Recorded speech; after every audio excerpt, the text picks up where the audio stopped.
I appreciate Secretary Hegseth's 3 priorities: restoring the warrior ethos, rebuilding our military, and reestablishing our deterrence. Many of you know, and I've talked to all of you about this, I'm a big fan of the book by T.R. Fehrenbach, This Kind of War, which Marines and soldiers all read. And it is about the Korean War and how in 1945 we had the most lethal military in world history, and 5 years later in 1950, the United States military had a hard time stopping and defeating a peasant army from North Korea. And thousands of American troops died in the process because of lack of leadership from our civilian and uniformed military. This must never happen again. There must never be another Task Force Smith that we saw in the Korean War. My view is we have a moral obligation to prepare for any future conflict, beginning with the realization that unlike any previous conflict, our service members will be at risk from threats well before they reach foreign soil, airspace, or waters. The world has changed dramatically as it pertains to our homeland as well. We can no longer consider ourselves safe based solely on the tyranny of distance from nations and actors that would do us harm. One of the things that we are working on in this Congress and this committee, in conjunction with the President, is his Iron Dome, now Golden Dome, and legislation of mine with Senator Kramer. We hope to make bipartisan in this committee to bolstering our homeland defense. Suffice to say, the world is a dangerous place, and the facts demand a response from not just the uniformed personnel sitting before us, and again, I respect the service, decades and decades of military service from all of you, but from Congress as well. Let's look at a few facts in the last 4 years have done to our militaries provided by the military services and GAO. The Army has done an outstanding job working to increase recruiting, but there remains significant operational demands and increasing pressures on an already understrength force, with units being manned at less than 80%.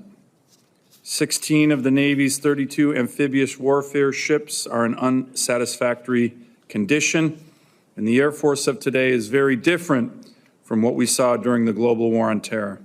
Yes, we have more capable aircraft, and yet the KC-46 and KC-135 tanker fleets sits at an aircraft availability rate of 52% and 57%, respectively, versus 66% during the entirety of the global war on terror. While modernization will help improve these figures, at what cost will that come in terms of readiness and training? These are the key issues that so many of you, as our leaders in the military, have been focused on. There are many other issues that GAO has raised and our members here will be raising, but I want to thank the witnesses in advance, again, for their exceptional service to our country and for their testimony today. I look forward to that testimony, and now I'd like to turn it over to Ranking Member Senator Hirono. Thank you, Senator Sullivan, rather. Well, you respond to both. Gentlemen, thank you for your dedicated service to our nation, and I thank the service members in each of your respective branches as well. Ms. Moore, it's always great to have you back and to see you. The tireless work that you and your team deliver to Congress every year is instrumental to each NDAA. In your opening statements, I asked that each of you briefly describe what impacts to readiness a full year continuing resolution, CR, would have. For example, billions in military construction and family housing projects would not occur in a full CR. So please, for all three of you, I would like you to briefly go over what the impacts of a full CR may be, a year CR. So even without a full CR, readiness challenges range from retaining a skilled civilian workforce, balancing modernization with legacy platform maintenance, and training to core missions. And yet, while Congress provides ample resources to DoD every year, we still see delays in ship maintenance, cost overruns in military construction projects, and avoidable problems with family housing and barracks. Each of you are doing the best you can. Readiness requires the consumption of dedicated resources, time, training, and equipment, which is why deployments to the southwest border, which are all for show, mind you, are stripping precious time, focus, and resources away from our service members. In its request for assistance from DoD for fiscal year 25, the Department of Homeland Security, DHS, acknowledged that tasks at the southwest border require no specific military training, skill set, or specialty to perform Customs and Border Protection, CBP, duties. Some of the DHS requests include operator-level maintenance of CBP civilian vehicles, which can be found in the owner's manual of an SUV. Other requests include changing tires, windshield wipers, light bulbs, oil changes, stocking warehouses, data entry, administrative support, etc. In 2019, DoD discontinued support like this because they found units were not performing core military functions, and continuing to do so would adversely impact readiness and morale. Yet, here we are again. Perhaps having elite warfighters from the 101st Mountain Division change oil in Chevy Tahoe, or mechanized infantry of a Stryker Brigade combat team overseeing the stocking of civilian warehouses and data entry on the CBP computers are what Secretary Hegseth envisions when he talks about lethality. But those non-military roles do not sound like they contribute to restoring the warrior ethics, and they certainly do not rebuild readiness. So these are slogans that Secretary Hegseth likes to throw out, but the reality is our troops are being deployed to the southwest border to do things which does nothing to, it does nothing to contribute to readiness. DoD has written a blank check, moreover, to DHS for its time, personnel, and resources. And as it stands now, DoD is electing to do all of this on a non-reimbursable basis in an open-ended timeline. Incredible. We are not even 2 months into this administration yet. Here are some of the opportunity costs to date. Marines are missing the chance to train in a bilateral exercise with our allies and partners. Army soldiers will miss a combat training center rotation. Air Force aircraft from the Immediate Response Force and the Space Force are using limited resources to perform tactical surveillance, reconnaissance, and tracking programs for DHS and CBP. Where will the readiness of our forces be 60 days from now and beyond? During the first Trump administration, it took units from the 101st Airborne Division a year to regain their readiness after being deployed to the border. And we should learn from that mistake. DoD is slow to respond to the requests for information to this committee, yet publishes nearly daily photo ops of troops on the border. In the meantime, Immigration and Customs Enforcement agents are dressing up like they're in the military. Soldiers are performing data entry in uniform in the same room as CBP agents are processing migrants. And airmen are removing their name tags and unit patches when they transport migrants on military aircraft. All of these actions erase the distinction between civilian and military personnel. Removing active duty forces from their units and core missions to perform support functions of law enforcement agencies does not contribute to lethality or warfighting. And where is Secretary Higgs's meritocracy when DHS and CBP asks DOD to do their jobs for them and foot the bill, no less?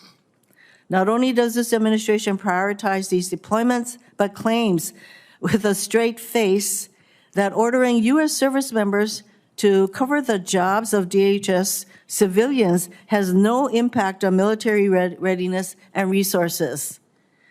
This is delusional, dishonest, unbelievable. The choice to burn readiness to score imagined political points is dangerously misguided. It is a massive waste of time, resources, and personnel when border crossings are at an all-time low.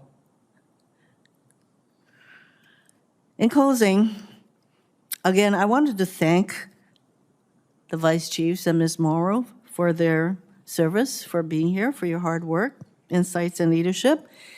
And I would really appreciate a frank discussion with you today. Thank you very much, Mr. Well, Chairman. thank you, Senator Hirono. I appreciate your renewed found focus on readiness. I'm just thrilled about that. And by the way, we've been sending troops to the border for decades. My first deployment as United States Marine, I came back from a Westpac 31st MU deployment under President Clinton after being in the Taiwan Strait, and half my battalion immediately got sent to the border. So this has been going on for quite some time, and it's nothing new, but I appreciate your Mr. Chairman, I don't think it serves our purposes because you Well, and I have worked we're gonna get into together that. for you to personally insult me. I'm not okay? insulting you at all. Thank you. I'm not insulting you. I'm just glad you're focused on That's what it readiness. felt like. But my Democrat colleagues and the Biden administration haven't always been so focused, but it's great that you guys are.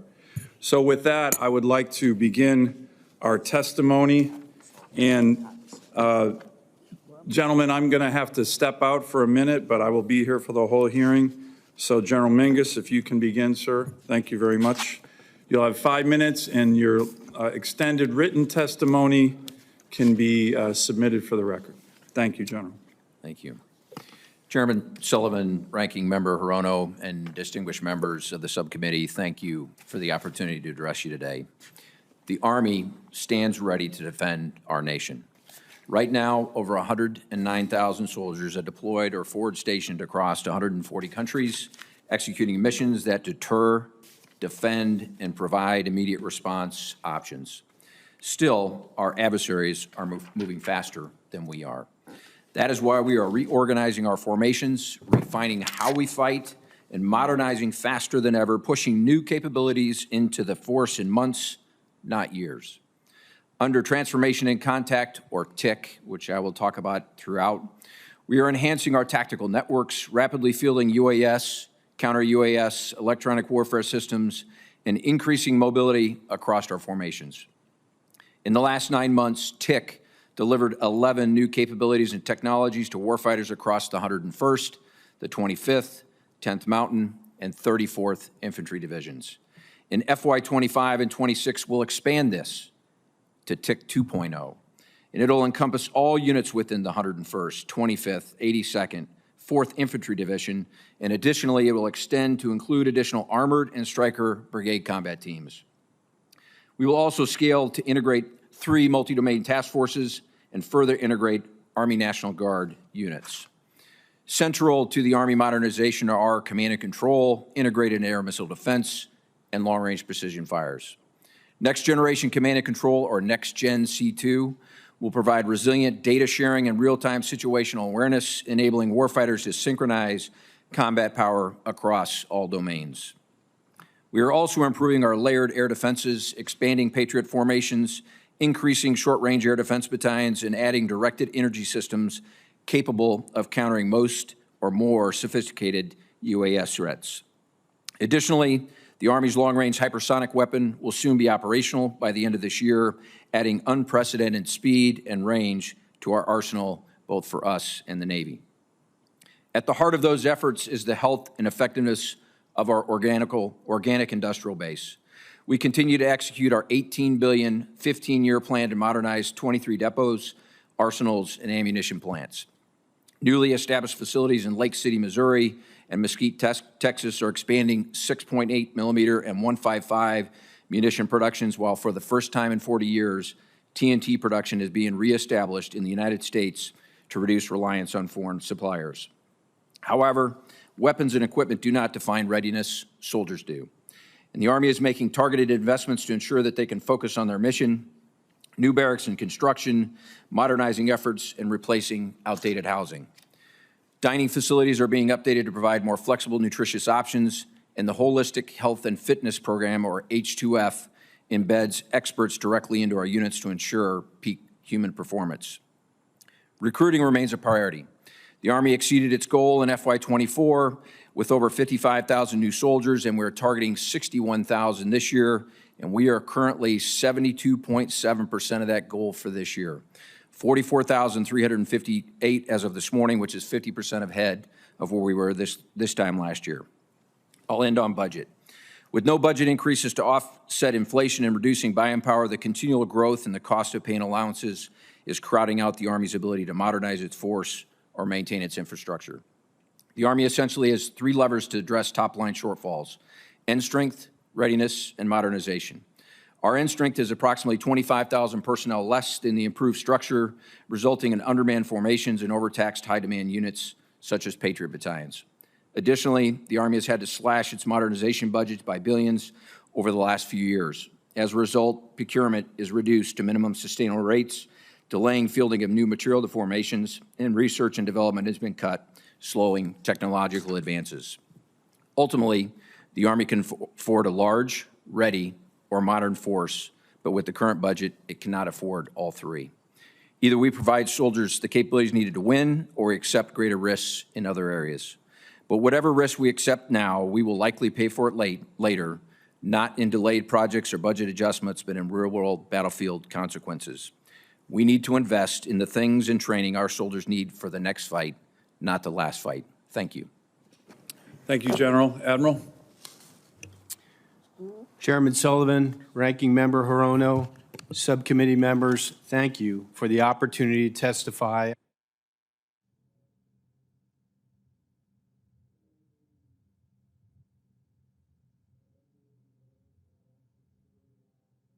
of the United States around the world.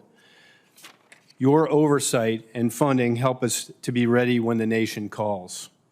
In the past year alone, American sailors have defeated hundreds of drones and missiles and carried out dozens of offensive strikes in the Red Sea and the Eastern Mediterranean. They have strengthened alliances and deterred aggression in the Western Pacific, and they have used unmanned systems to counter the flow of illegal narcotics across the southern border. In short, remains postured, resting, and neither will we. To improve with urgency. I've spoken to several of you about a sustained focus on adapting the mindset, skill set, and tool set to drive meaningful process improvement. Consistent and predictable funding is foundational to our improvement efforts. The Navy will need to make hard choices this year if we are operating under a full-year continuing resolution.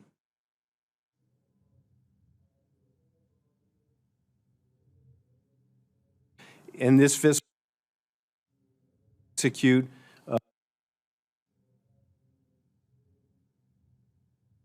will slow our progress to get weapons and equipment we need to modernize our fleet. And we will also slow shipbuilding, including our amphibious warships. And with the Navy exceeding recruiting and retention goals last year and on track to do so again, we will need additional funding to sustain our momentum. Our priority remains our readiness accounts, which are most vulnerable under a CR or sequestration. We are optimistic that Congress will grant us the flexibility to allocate funds to our top priorities.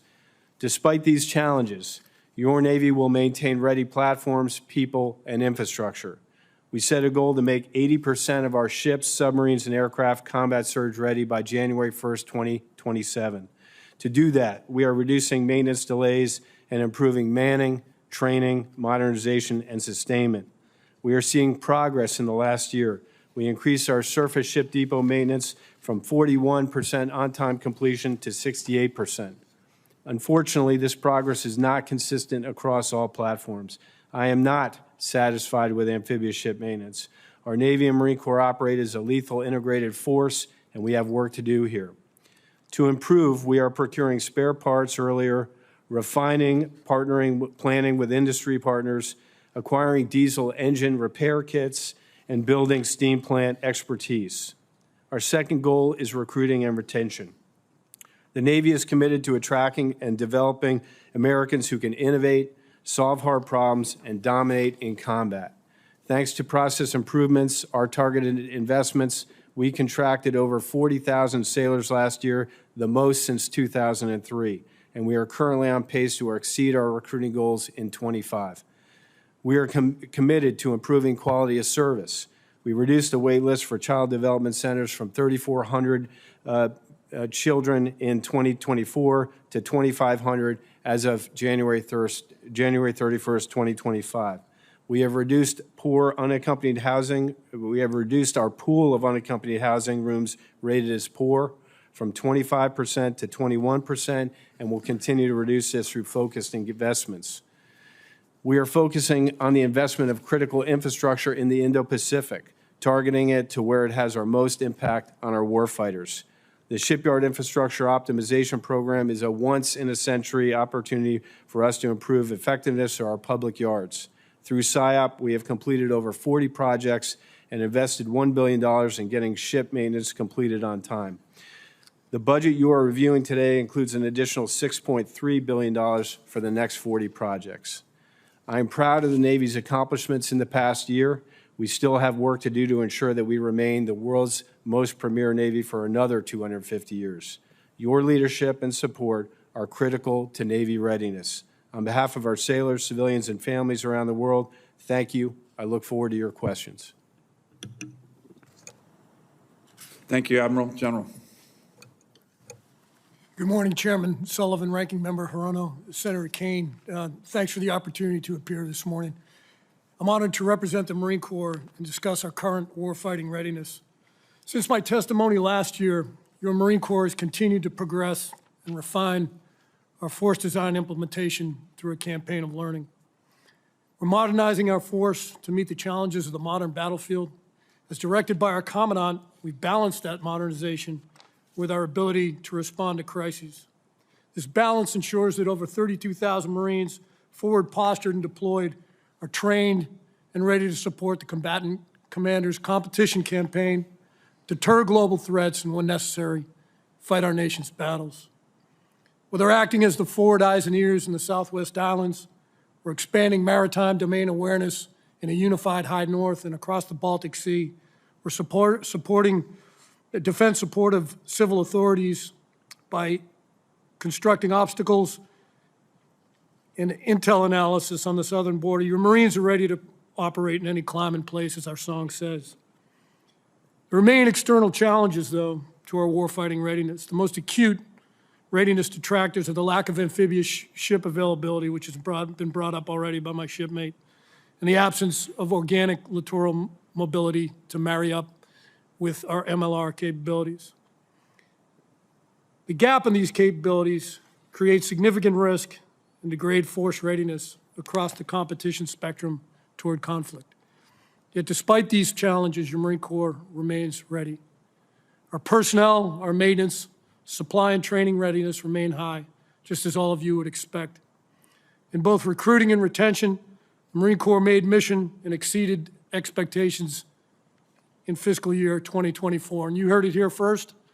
We'll make our numbers this year, and in fact, we'll be able to push contracts on the order of 1,000 into the next fiscal year. I remain completely humbled by the quality of our recruits and the Marines we make fleet-wide. Cannot say enough about the excellence and discipline of our recruiting force, who continue to do what others say is not possible, making mission without lowering standards, which is something we will never do. That discipline, together with consistent funding, remain key ingredients for a high state of readiness. Our unprecedented second unmodified audit opinion is evidence of that discipline. Our books are clean, our books are open. The Marine Corps is appreciative of the continued support from Congress and support for the Commandant's priorities, which are creating an enduring total force readiness. With your advocacy, we'll sustain our current and future force readiness to maintain the honor of being the first to fight when called. With your support for additional resources, we'll restore the state of our infrastructure readiness in a manner consistent with your expectations, as well as the expectations of our Commandant.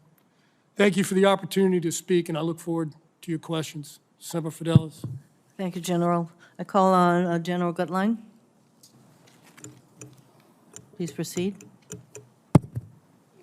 Thank you, Chairman Sullivan, Ranking Member Hirono, and the distinguished members of this subcommittee for allowing me the opportunity to discuss the United States Space Force with you and with the American people today. The Space Force underpins our nation's capabilities within the joint force, within our economy, and within the society as a whole.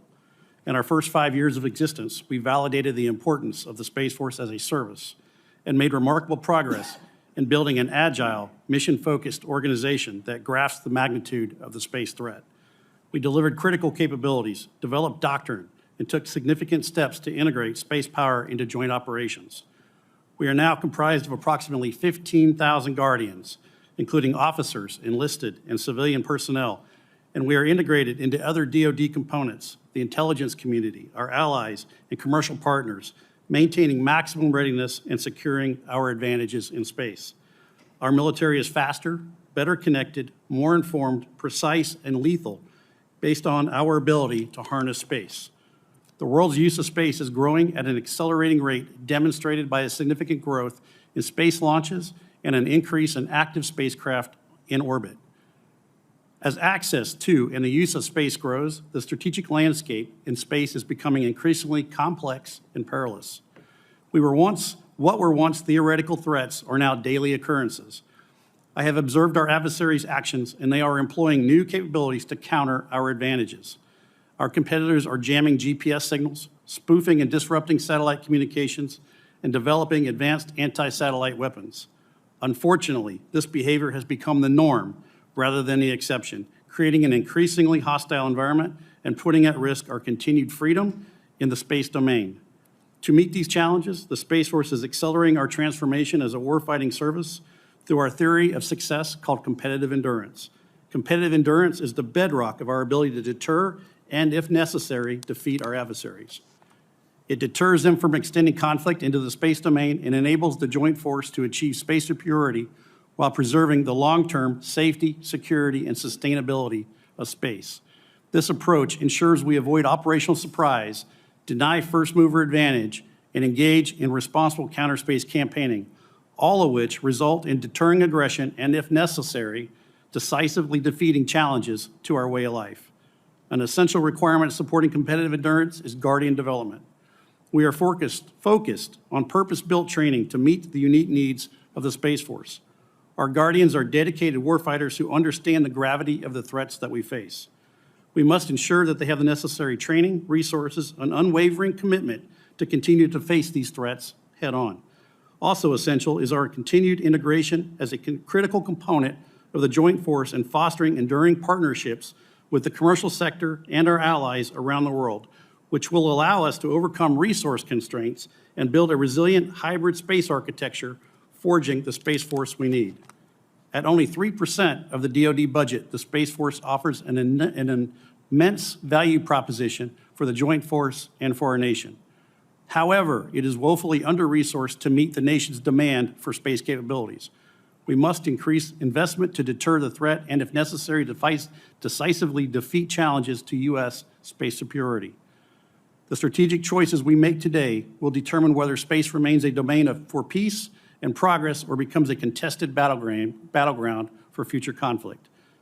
The Space Force is committed to ensuring a future where space remains a source of American strength and a foundation for global security. Achieving this vision requires a shared commitment to providing the Space Force with the resources, the authorities, and the support necessary to meet the growing challenges of the space warfighting domain.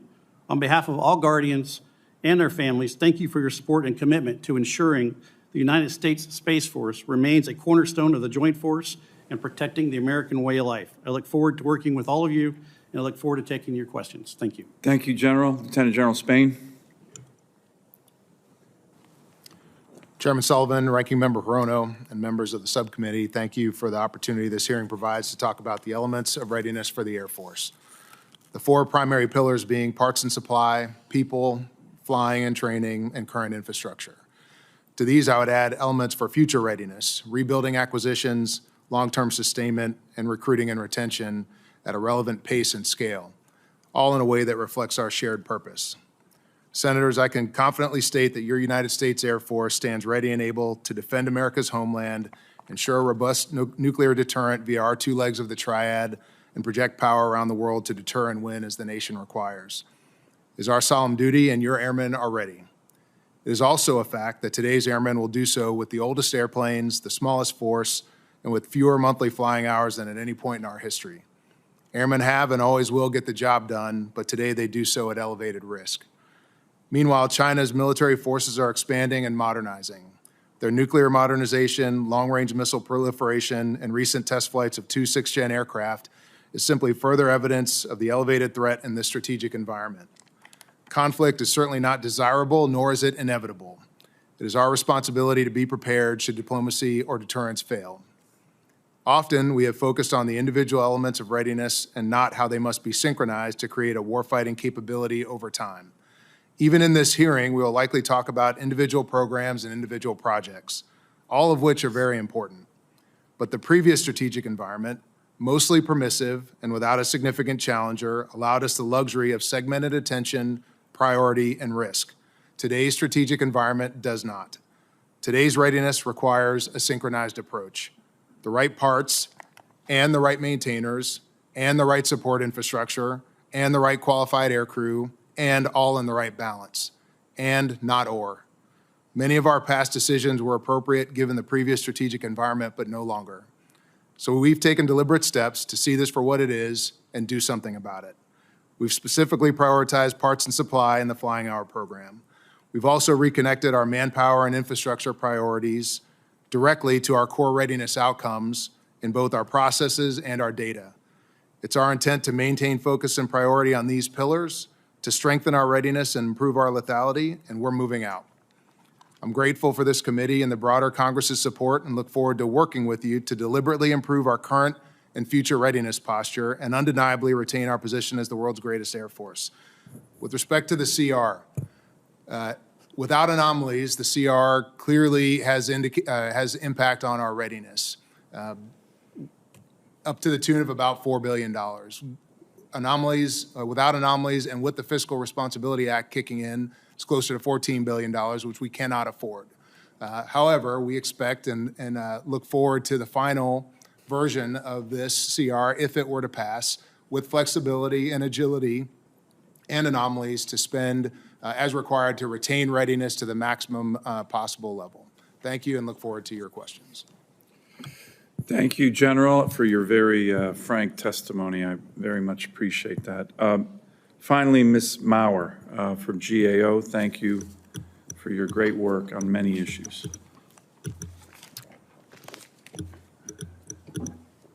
All right. Well, good morning, Chairman Sullivan, Ranking Member Hirono, and other members.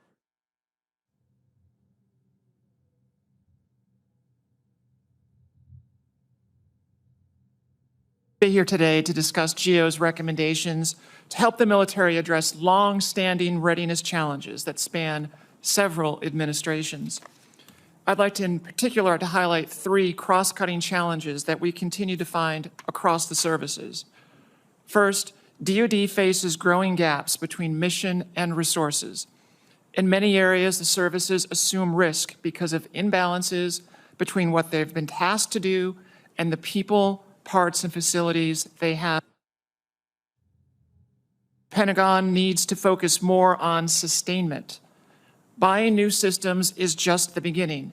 Ensuring combat-ready units can operate and sustain those systems is the hard part. And all too often, a host of sustainment problems means planes, ships, and vehicles are not available when needed. And third, DoD's ability to move and support forces lags behind operational needs. The services face potential adversaries who will contest the movement of people, material, and information. DoD needs to adapt its decades-long reliance on uncontested logistics, just-in-time distribution,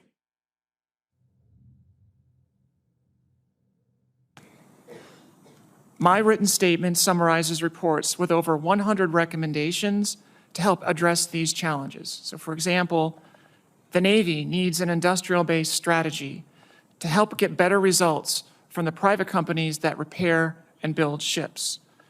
The Army should ensure units have the necessary training, facilities, and support before fielding new equipment. The Space Force needs to refine its plans for training and exercising its squadrons. The Navy should coordinate with the Marines to fix amphibious ships and reach agreement on what it means for a ship to be available. DoD should decide when and how various services will assume sustainment responsibilities for missile defense systems.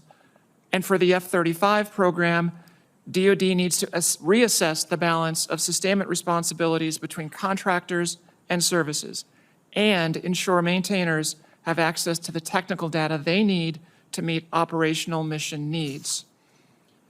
Now, GAO's recommendations will help improve military readiness, and that's the heart of what we do at GAO. We help improve the government. Now, we're currently in the midst of a vigorous national debate about improving the effectiveness and efficiency of the federal government. GAO's independent, nonpartisan role in the legislative branch is as important now as it has ever been. We will continue to provide facts, analyses, and recommendations to this committee and to all 535 members so you can execute your congressional oversight of executive branch programs and activities. Thank you for the opportunity to testify this morning, and I look forward to your questions. Thank you, Ms. Maurer, and I agree with you that you guys do excellent work. I recently had the opportunity to highlight your work on the Navy industrial base issues to our incoming Secretary of the Navy, and I think that was an excellent report. So I'm going to begin with just a line of questions. By the way, it's great to have our chairman of the full committee here. It shows the importance of this subcommittee and the topics we're tackling today. I will begin my questioning for all 6 witnesses, so please try to be brief. It's going to focus on bad news, good news, and flexibilities. So what do I mean? You've already touched on it. General Spain, you did a good job. The CR, right?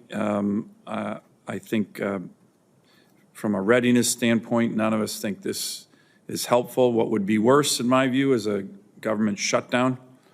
So the impact of the CR, and then very importantly, and General Mingus, you and I had the opportunity to talk about this yesterday, flexibilities that you would like us to provide you and the future NDAAs on budgeting. That's a topic that when we deal with these CRs, unfortunately, it's been a way of life for our military for many years. It's a failure on the part of Congress. But what kind of flexibilities do you need to be more ready that you could use? And this could be very broad or very specific. And then the good news, very quickly, we've had a turnaround in recruiting. I think it has a lot to do with some of the comments I made in my opening statement, where the last 4 years our military was not focused on lethality and war fighting and why young men and women join to fight and defend their country. It was focused on other stuff, irrelevant stuff, and it hurt recruiting. Why do you think, where are you on recruiting, and why do you think there's been such a dramatic turnaround? So those are the questions I'd like each of you to answer. We'll start in the lineup here. General Mingus, if you can hit on all 3 of those. Thank you, Chairman. A full year-long continuing resolution impact, yes. to the degree and the severity is unknown, as was kind of talked about earlier, based on the anomalies that come out of this, the puts and takes in the various lines in the budget, what is plussed up and not. We'll have to take a couple of days to kind of fully, if it is actually enacted before the end of the week, the true impact. But new starts, spending limits, spending power and buying power, those are critically the ones that always rise to the top. And we've never had a year-long continuing resolution. This will be the first for the Department of Defense. So a lot to be determined in terms of what those impacts are going to be. Flexibility, sir, you and I talked about this last night. We all submitted a J-book and a budget almost 18 to 20 months before we actually see an enactment in an appropriation. A lot can happen in that 18 to 20 months. Every line of accounting, every piece of equipment, every radio has its own individual line within the J-books that come back in our budget line items on the back end of appropriations. For high-tech things, UAS, counter-UAS, high-tech command and control systems that evolve at a rate faster than our budget cycle, we would like to compress those lines to allow us to move in year of execution those monies to new things that come online in year of execution. If you can work with us, all the services with regard to language on those kind of flexibilities are really important, I think needed, and something that we could work on to get in the NDAA. Sir. And I yield my time to the others because I went pretty deep in recruiting. Just for the committee's sake, real quick here, we talked about it, but just for on the record, I think it's important for lessons learned on recruiting. Who you recruit, where you recruit, how we recruit, more professionalization of our recruiting force, expanding the population, all those things that we've been working for the last 18 to 24 months, we believe are coming to fruition this year. We've seen momentum unlike we have seen in probably a decade. We're at 50% ahead of where we were last year, 73% of missions. So as I said in my opening statement, just over 44,000 of a mission of 61,000. I think as you and I talked last night, we're going to have the opposite problem we did a couple years ago where come this summer, we may have an end strength that's actually bigger than what we have an appropriations for. But well, again, maybe we can work on that. Admiral, and again, I'll yield time back. These are important questions, but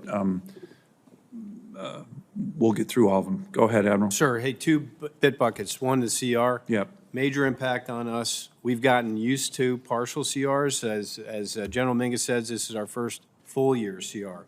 So we'll have to figure that out. And we're looking forward to flexibility, anomalies, authorities to address the kind of things that General Mingus talked about.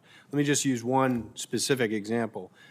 2 years ago, probably a little more than 2 years ago, we were thinking about counter-UAS. We weren't thinking about counter-UAS from the perspective that we've grown to appreciate in the Red Sea. Yeah. So the ability to turn quickly and use money and have the flexibility to address those things as we're trying to do with the Ford Strike Group, where we're bolting on systems that are more effective for counter-UAS like Coyote and Roadrunner. Those are all appreciated and hard to do in a CR. So I'd give you that piece, that the flexibilities, and for us to work through it. There's a merge with the next topic, which is recruiting. We've made some progress in the Navy as the other services have. We have stormed the problem.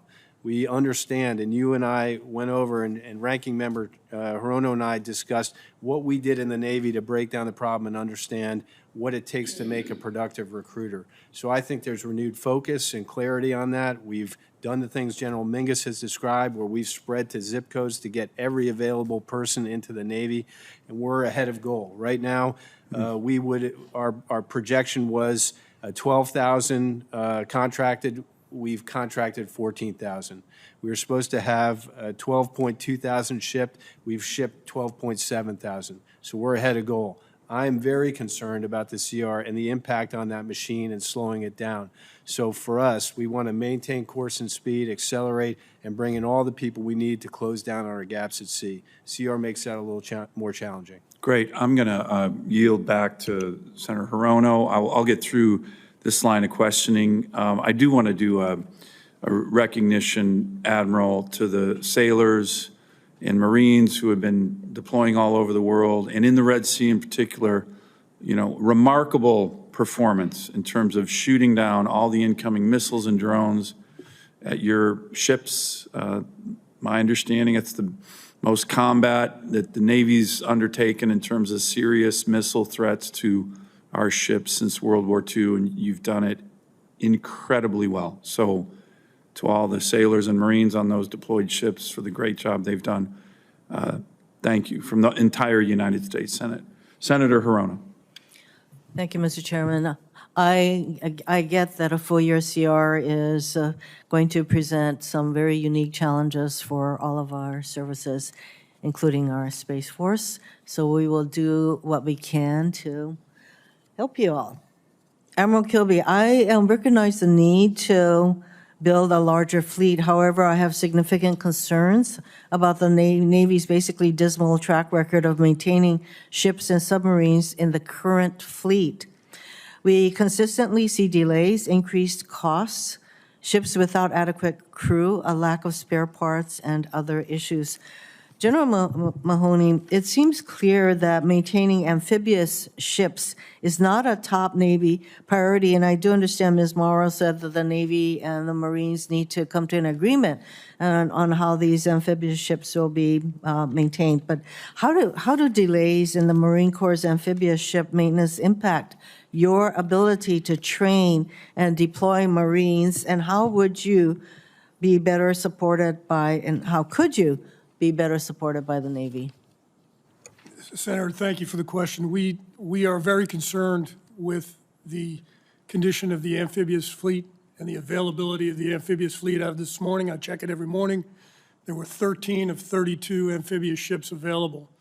In order to get to a goal of 3.0 MEUs, that is heel-to-toe MEUs, combined with their amphibious shipping off the East Coast, one off the East Coast, one off the West Coast, and one in the FDNF, that number is not going to do it.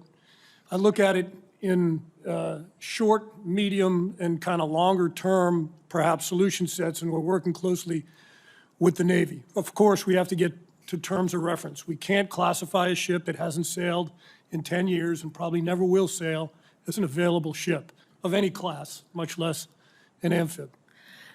But what I would say is we need to resource amphibious shipping to make it to their service lives and not decommission them early.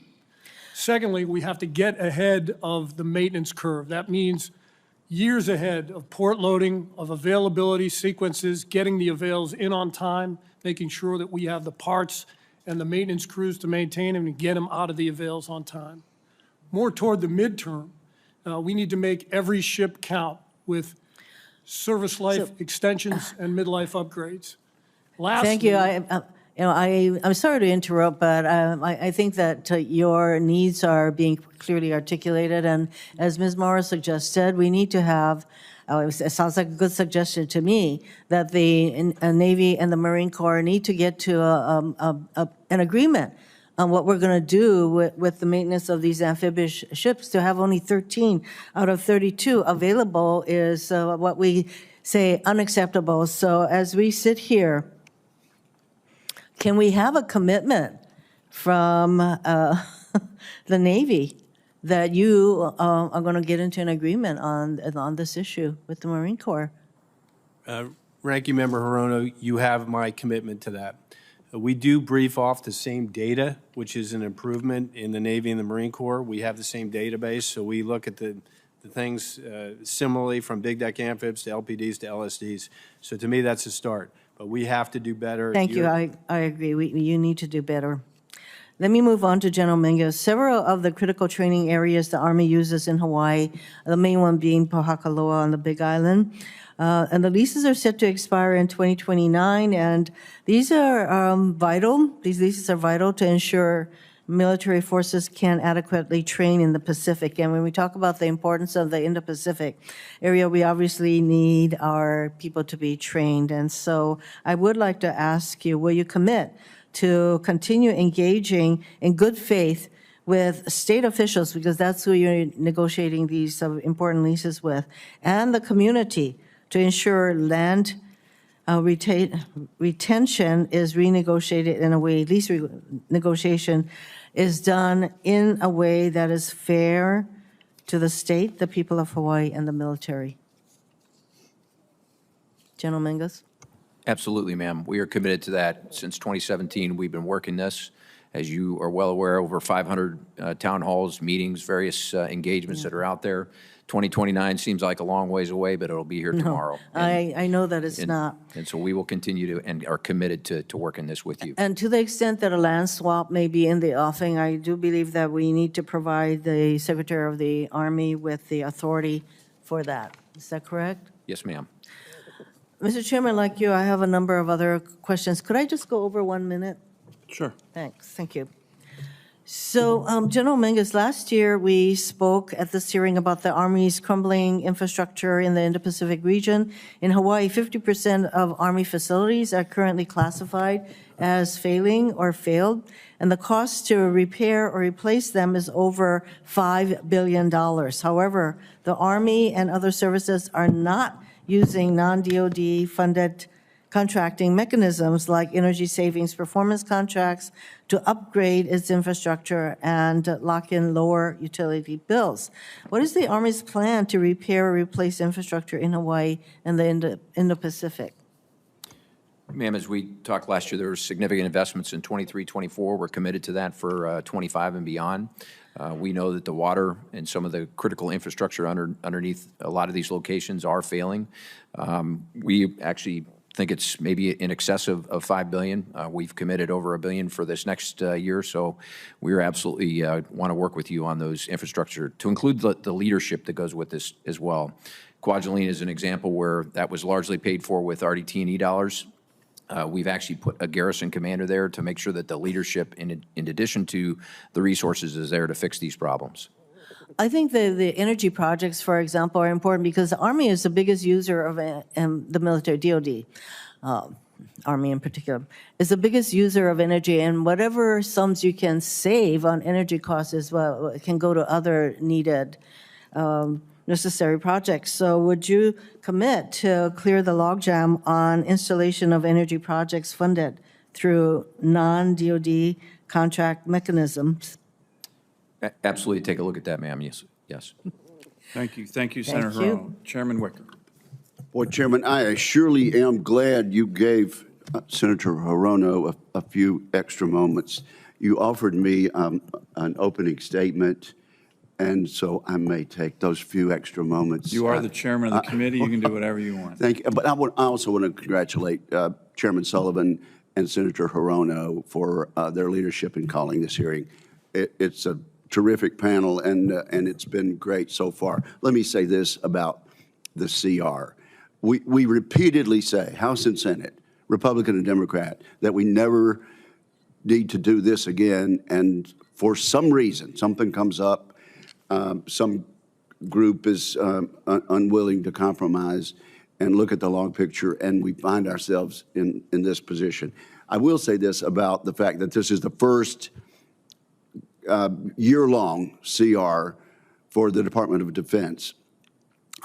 I guess we could at least admit that it is a hybrid CR in the sense that there are the anomalies that our witnesses have mentioned, and the numbers have been plussed up just a little bit. But this is a shame on our process, and it is not in keeping with what the founders intended. They intended for legislation to be difficult, but they intended for the parties and the houses to compromise and have some give and take and finally get in the right direction.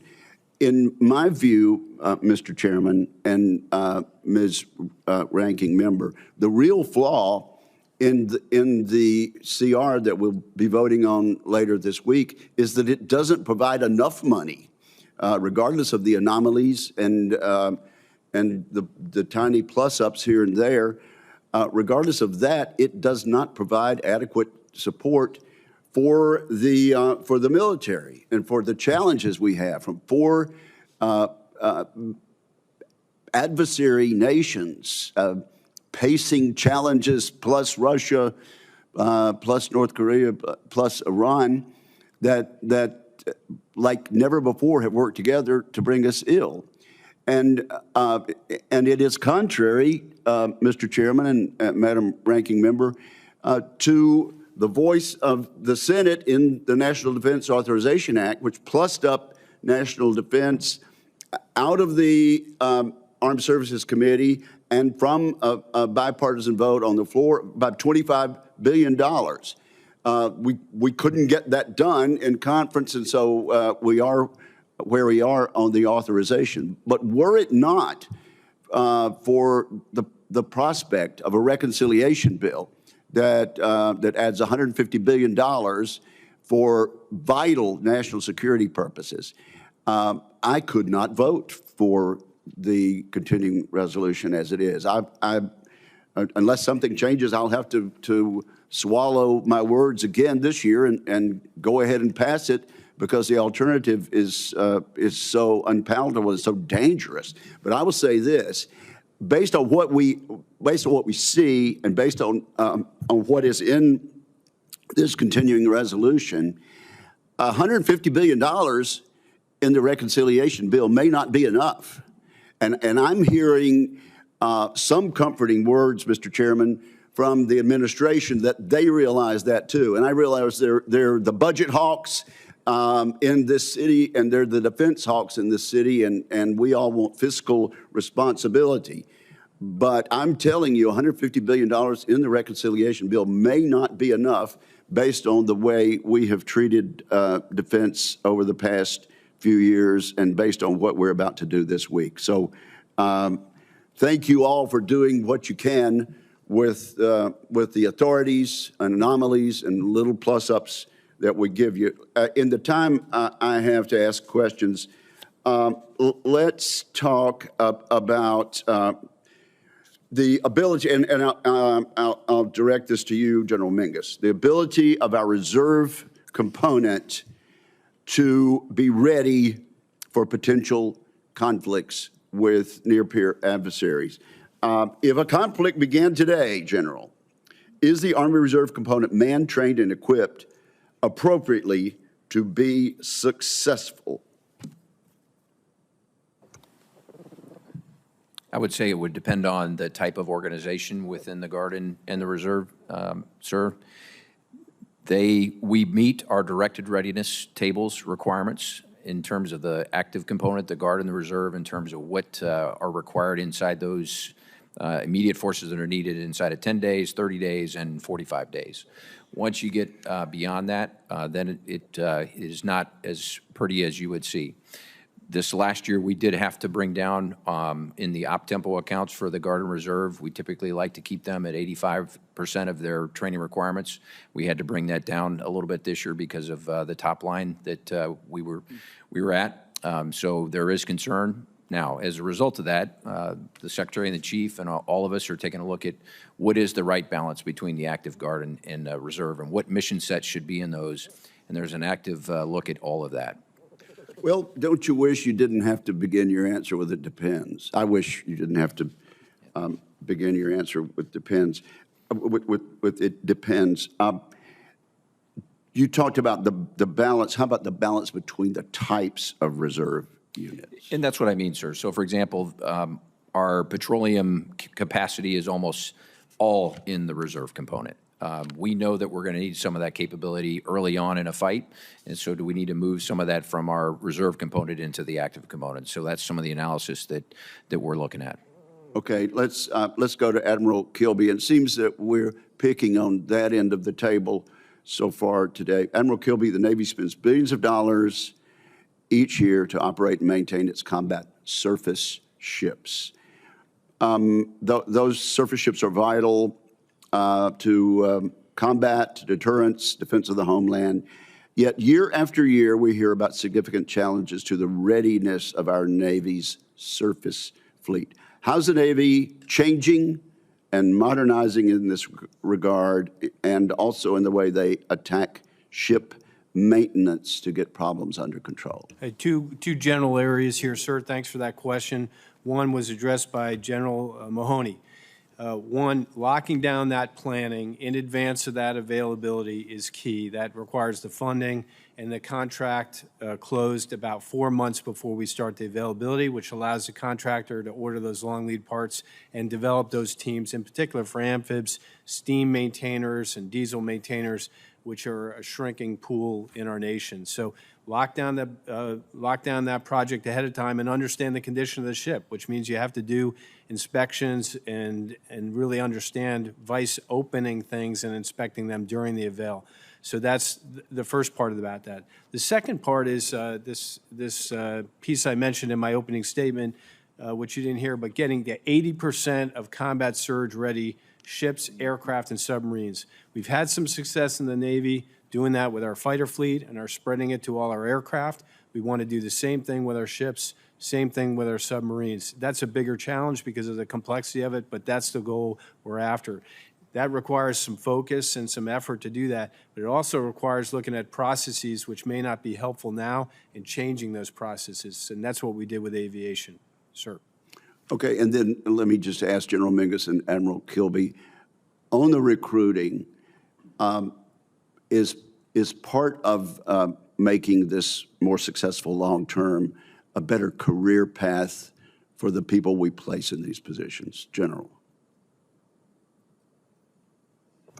Yes, sir. I mean, most come in the military to serve, to make a better way for themselves in terms of their lifestyle. Some it's to get college benefits on the back. A better career path for the people we put in recruiting positions. Oh, yes, sir. Absolutely. I misunderstood the question. That is one of the things we've talked about. Similar to what the Marine Corps have been doing for decades, if we're going to put talent out in our recruiting formations, we have to reward that talent on the back end. So absolutely. Same applies for the Navy. Focus on those recruiters. Teach it. One, telling their story to a potential recruit is what sells it. Identifying with that individual and connecting with them on a very personal level and having them see their future in that is what we need. So focus on that, that process. For us, we had an incentivized structure which was not to get the max people in. It was to recruit a certain number of people per month. We've taken those limits off. Bring everybody in. Don't save up recruits for next month. Bring them all in as soon as you can, and that will either fill up our delayed entry program or get those sailors to boot camp as soon as possible. That's been our success. Okay, Mr. Chairman, I want people in the military who are assigned to our recruiting programs to say, thank gosh, I got this great position. My career path looks bright because I've been put on a fast track by being a recruiter. That's my point. Well, General Mahoney, you want to comment on that? Because the Marine Corps has been doing that for decades. Yes, I would. Of the three things that I think are the pillars of our success in recruiting, the main one is a professional recruiting force. These people are screened, slated, handpicked, incentivized while they're in the job, typically will get meritorious promotions, and when they get out, what we find is when they return to the fleet, they are some of our strongest officers and staff NCOs. The Commandant was a recruiter. Most Commandants have been Most Commandants have been recruiters. Most of our general officers have been recruiters. Among our most successful staff NCOs, the Sergeant Major of the Marine Corps was a recruiter. So as far as Senator Wicker seeing a path, that's baked in to how we make our recruiters, and they're a breed apart. Thank you, Mr. Chairman. Thank you, Mr. Chairman. And Admiral, just real quick, 80%, you hit that with naval aviation on maintenance, right? Or no, on readiness. We certainly hit it with fighters. I get a report every week on every type model series of aircraft in the United States Navy.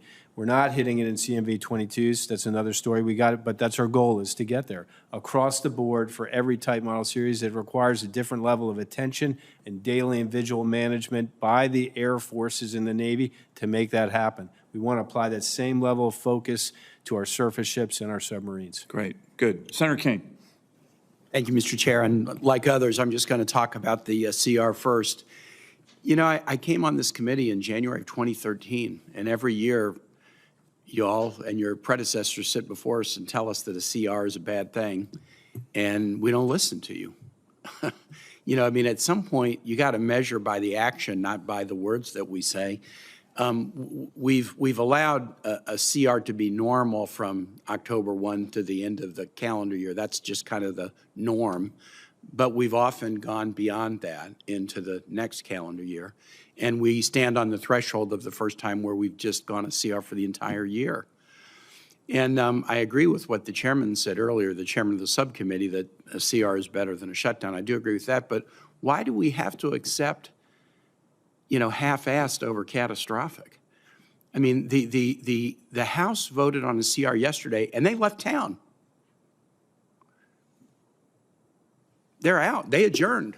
This was not, and now we're going to hear what the Senate has to say and then try to do the right thing for the country. They're gone. Because they're like, okay, we can jam you to vote for a CR that is bad for the defense of this nation by skipping town on a Tuesday. I mean, this speaks very loudly about the priorities of this nation. And this is all done in public with our adversaries watching. Admiral Kilby, I think you testified in your opening testimony that under a CR, 1/5 of our ships will miss their maintenance schedule. Did I hear that right? specifically 11 ships, those maintenance availabilities are at risk. Okay, so we want to get to 80% ready on ships and subs. Where are we now? Depending on the day, around 67%. On both ships and subs, kind of right? Ships and submarines are a little less. Okay. What will 1/5 of our ships missing their maintenance schedule under the CR, what will that do to the quest to get to 80% readiness for ships and subs? Well, it'll certainly be a setback. We'll take a penalty there. We'll have to bow wave that maintenance to the next year, depending on the availability and scheduling of that ship. Worse off, we skip that availability, which means it's doubled down for the next one, which means we'll have growth work and a lot of things we didn't anticipate. All right, so we're being told that this is the public, we're being told in public, this is the impact of voting yes on this CR that's coming to us. That we're just accepting that the quest to get to 80% is going to be set back because maintenance availabilities for 1/5 of the ships under a CR are not going to be according to protocol. The only, and I don't want to say silver lining in that because I don't see a lot of silver lining. If we get a flexibility to move money, we may be able to address that, but it'll pack something else. Yeah, you'll pull it out of something else, of course. But we're told, well, that's better than a shutdown. Hey, it's Wednesday morning. I mean, on the Senate side, the appropriators basically had a deal at the end of last year.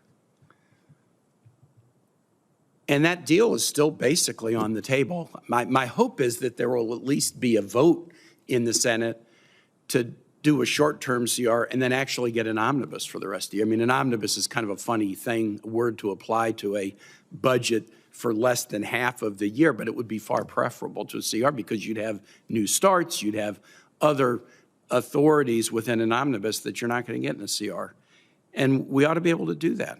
And the House decided on Tuesday night, we're splitting so we can force the Senate to accept a substandard CR that will hurt the military. Great week. Man, great week of work to leave town on Tuesday night feeling good about yourself because you forced the Senate to try to accept a substandard work product year after year after year after year. General Mingus, I want to ask you one question about counter-UAS readiness because the Army is the DOD's executive agent. Talk to me about how you're ensuring coordination between the services in developing a joint counter small UAS doctrine and solutions to addressing the UAS threat. Thank you, sir. As the executive agent, you're well aware of the Joint Counter-UAS Office, or the JCO, that is run by the, but it is a joint entity. Yeah. And everybody that's sitting at this table, there's probably very few weeks that don't go by where we don't come together to talk about this problem set, whether it's in the venue of what Replicator 2.0 is going to bring across 100-plus sites across the country, to now what is going to be part of the Golden Dome. But this conversation on the counter-UAS side is absolutely a joint problem. Yes, we have an Army officer in charge of it, but he is in a joint billet, and he is speaking for and trying to solve this problem for the joint force. And I collectively think this team is trying to get after that. Give your effort a grade. That'll be my last question. Give the joint effort a grade right now. I would give it a grade in two ways. One, compared to where we were 2 years ago in the B to B plus category, compared to where we need to be, it's probably in the C, given the rate of technology changes in this space and where our adversaries are going in this space. We cannot go fast enough when it comes to counter UAS. Thank you very much. Thanks, Mr. Chairman. Thank you, Senator Kane. Senator Scott. So my Democrat colleagues don't like CRs, but the prior majority leader, a Democrat, wouldn't even bring up a spending bill that we could have done last summer to make sure we didn't ever have to do a CR at all. After 4 years of the Biden administration appeasing our enemies and making our forces less lethal, I'm glad President Trump's back and restoring peace through strength. He's been clear that he takes the threat posed by Communist China seriously, ensuring the United States is posed to combat these threats. I look forward to hearing how you're doing with that. But my first question for General Mingus and Admiral Kilby. Since President Trump was elected, recruitment numbers are way up. So is that a result of President Trump's election? I think it's a combination of things, sir. I think it's the efforts, as I talked about in my opening statement, that have been being put into place for the last 18 to 24 months. But we have seen a momentum over the last couple of months that has been pretty remarkable. I agree with General Mingus. We really took a round turn on this last year. We had 373 more sailors than we predicted to get it last year, so we had an apparatus that was aligned to try to get after this. I'll take any win to get sailors in the Navy that want to serve our country. So I don't know that I can map that to the election or not, but I'm going to ride that wave as long as I can. So my background before I got into politics was I ran businesses, and the expectation was you had to beat your competition by improving every day. You had to get your costs better, you had to get your quality better. Everything you did, you had to get better. So General Mingus and Admiral Kilby, can you tell me in the last 12 months, what would you say for what you're responsible for? What would you say is the big improvements? So I would say at our transformation and contact effort, where we've infused the latest and greatest technology when it comes to mobility, firepower, our network, our UAS, counter UAS efforts into multiple formations, infuse that technology at a rate faster than we typically would do, in quantities that is greater than we would typically do, because we want to learn from them bottom up to refine the decisions that we're going to make programmatically down the road. So that's going to expand into more formations as part of TIC, Transformation and Contact 2.0 this year and next year. But that's been, over the last 12 months, what I would say that has been our biggest win. Two things. One, coming from the same type of thinking we're trying to build in the Navy, focused mindset, skill set, and tool set to get after that continuous improvement. There are some common themes here that we've applied across the board from aviation. So the recruiting is an improvement, and I'd say on-time completion of ship availabilities, as well as some success in submarine availabilities. But we've got a long way to go there, sir, to apply that model consistently every single day. Thanks. Admiral Kilby, we've seen the Pentagon failing to recruit, pass an audit, or deliver ships, equipment, missiles, et cetera, on time and on budget. On top of that, while the Marine Corps and Air Force are 100% recapitalized on their C-130s, the Navy needs over 30 C-130s and is yet to program for this critical tactical airlift platform. Today, the Navy only has one on contract, so can you explain why that is? Sir, we try to balance our program across the board, all aircraft, all ships, all submarines. I'll take that question for the record and come back to you with specifics about C-130. But again, it's building the most lethal program we can afford. General Mahoney, what would you say as far as if you take the last 12 months, how are you in a better position and individuals you're responsible for in a better position than you were a year ago? Senator, two things. First is the second clean audit opinion 2 years in a row, and I think we're in the midst of having a hat trick. Why do I say that? One of the things, I call it the audit dividend.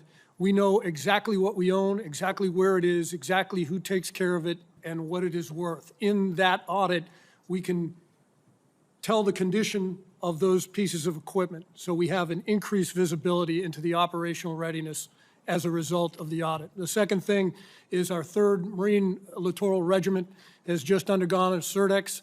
They have been delivered. They're long-range precision fires. They're air defense. So the concept of force design has gone forward. I wish we could accelerate it and deepen the magazine, but we've seen that success on time. Now we need to marry that capability up with organic littoral maneuver in the form of the light amphibious warship.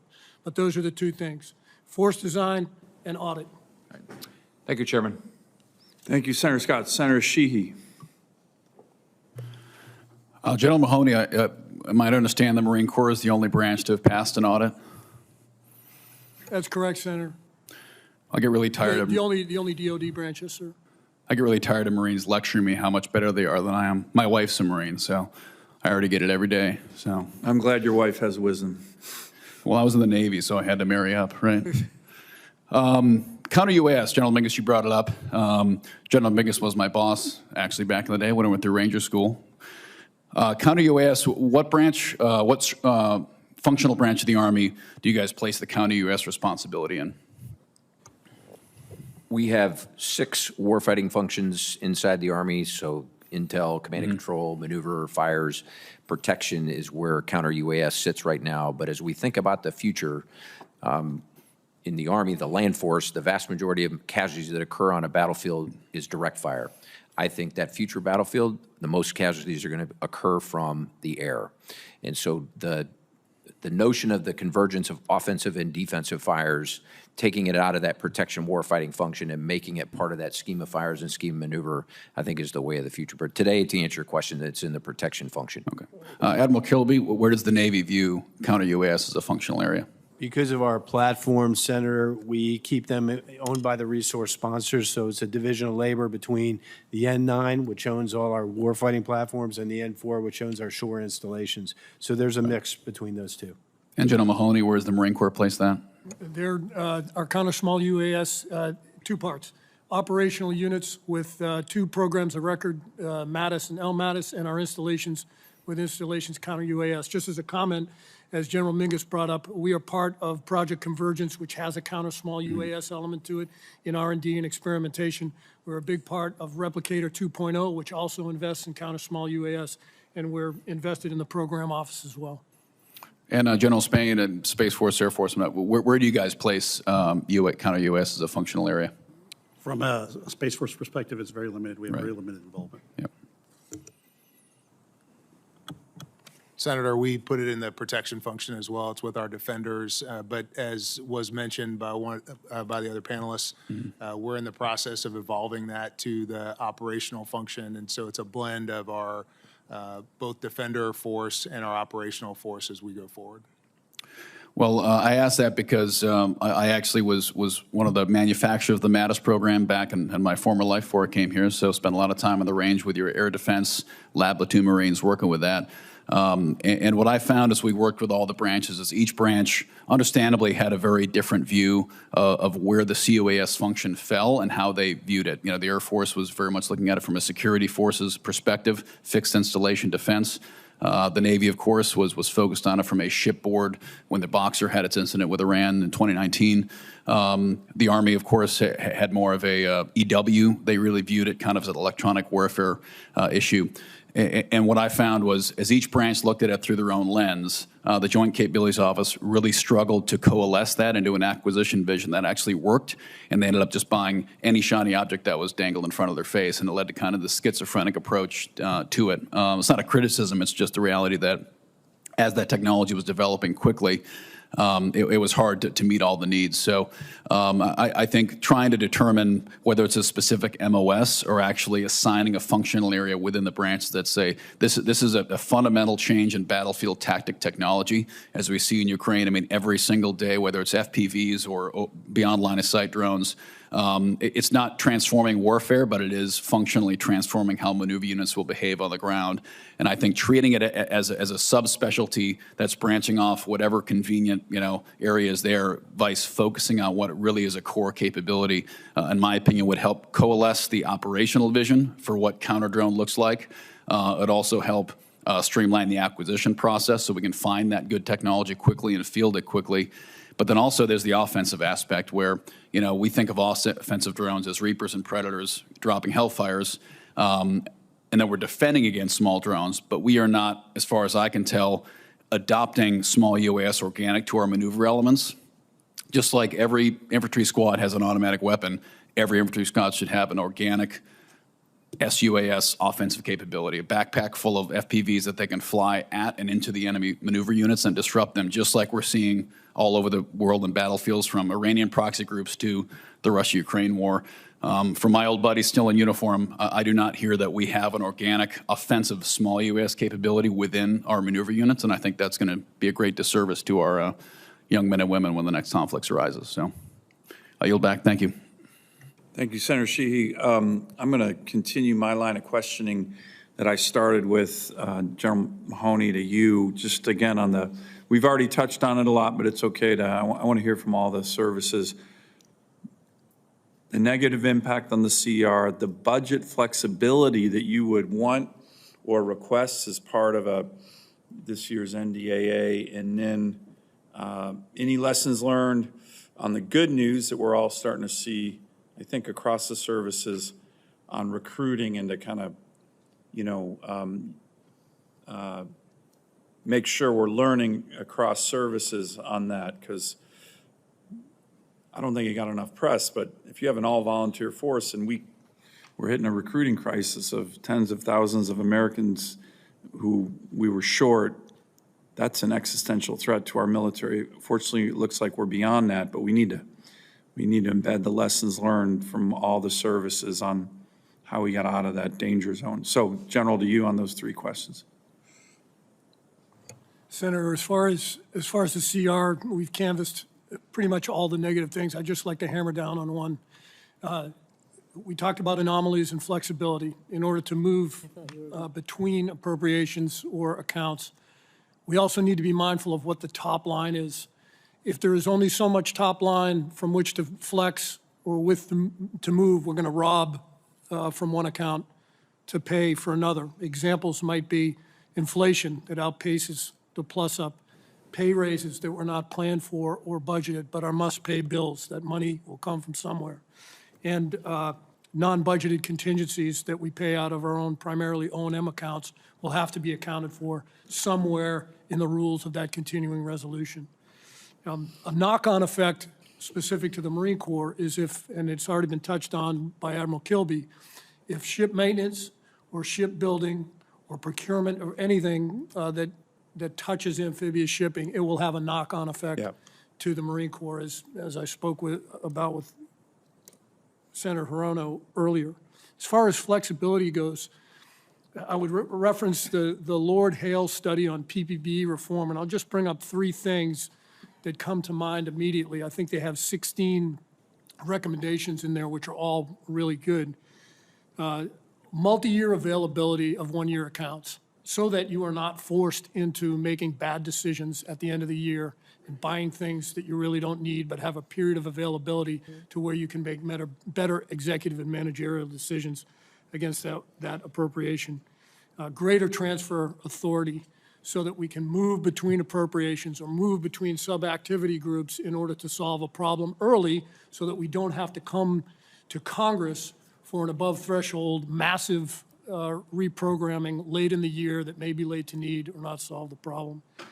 And lastly, and I'll let it go, is multi-year colorless appropriations, to have flexibility within a portfolio to strengthen where you're weak and move money around to make sure that you can get your objectives attained within an account. So multi-year availability, greater transfer authority, and multi-year colorless appropriation. And we did the last one, and if you think of MRAP and you think of JATO back in the day, that worked pretty well to get things done at an accelerated pace. I'm running on here, but recruiting. For us, three things. We have a brand that we will not back off from. We believe that that brand is attractive. We believe it is a magnet to a wide demographic of young Americans who will prove themselves physically, mentally, and morally qualified. We will not back off of the standard, and counterintuitively, you maintain a standard at a high level, that attracts people who want to perform to that standard. That's a great lesson, and I think we have to always keep that in mind. all the services, no matter what our recruiting challenges are. It is counterintuitive, but it works. So thank you for that. And lastly, Senator, I already talked about it in detail, and that is our recruiting force. Yeah. A breed apart, who are hand-screened, selected, incentivized, promoted. And as I said, when they get back in the fleet, as you know, they're some of the best staff NCOs and officers we have, and they become Sergeant Major of the Marine Corps and Commandant of the Marine Corps. Real quick, General Gutline, can you just hit on these three questions? Try to be concise. I'm going over my time here. I want to be respectful to my colleagues, but I do want to get through this issue of CR, budget flexibilities, and recruiting. Yes, Chairman, I can go pretty quick. From a CR, it's a huge challenge. It's very, very inefficient. It does impact us, especially because we are the smallest force with the smallest budget. So any churn in our budget is a huge hit to us. As far as what we would ask for flexibilities, I agree with the rest of the staff, new starts. We are seeing an enormous amount of threats emerging every single year, and it is very hard to get after those threats when you have to wait 2 to 4 years to get the budget to get after those threats. So anything you can do, budget flexibility for New Start Authority. PE consolidation, the ability to move money between programs would be hugely beneficial. And then the multi-year procurement, multi-year execution authority that General Mahoney talked about. As far as recruiting and retention, we've actually got a much easier problem because we have a much smaller force. But we are seeing two volunteers for every recruit that we take into the United States Space Force. So we're able to be very, very, very selective for high quality. 15%, almost nearly 15% of our recruits have some college level of education, to include all the way up to masters and PhDs. We are recruiting objectives were met the last 4 years in a row, 104% for our enlisted, 101% for our officers, and we're looking at continuing growth in the future, and our retention rate has been in excess of 98%. Wow, great. That's great news. Great job, General. Senator Schmidt. Thank you, Mr. Chairman. And Admiral Kilby, I want to direct this question to you. I feel like the fever has broke finally on this obsession that the previous administration had with DEI. That's a good thing. The previous administration also treated climate change as a national security priority. I actually had one of the more ridiculous exchanges in my first couple years here with Secretary Del Toro, who told me Admiral Nimitz would have cared about climate change too. This is sort of like the Twilight Zone. But we have issues, right? In shipbuilding. Now that we're refocused on warfighting capability, what should Congress do to prioritize modernizing the fleet as opposed to this political stuff? Two things, sir, super important for us is to keep our maintenance going. Got to get our ships available. I'm not going to build a whole mess of new ships in 2 years, so I've got to get the ships I have up to speed and available. The other thing we can do is continue to invest in munitions. I think the lead time for them is shorter than a ship, so we must renew our magazines so we're ready to fight if called. Okay. And then for sticking with you, Admiral Kilby, and then also for General Spain, if we had to fight a peer war in the next 2 years, what would be our greatest capability gap, and what should Congress do to address that? I'll start first. Again, munitions, long-range munitions, preferred munitions are an area where we need to increase our productivity as a nation. And then from just a general sense, our capabilities are pretty good with the exception of that munitions quantity, but our capacity is a problem. So getting those ships and funding available out on time will result in a greater capability overall. Senator, thanks for the question. To your point, in the next 2 years, the greatest challenge for us is going to be regaining the sustainment edge in our current fleet.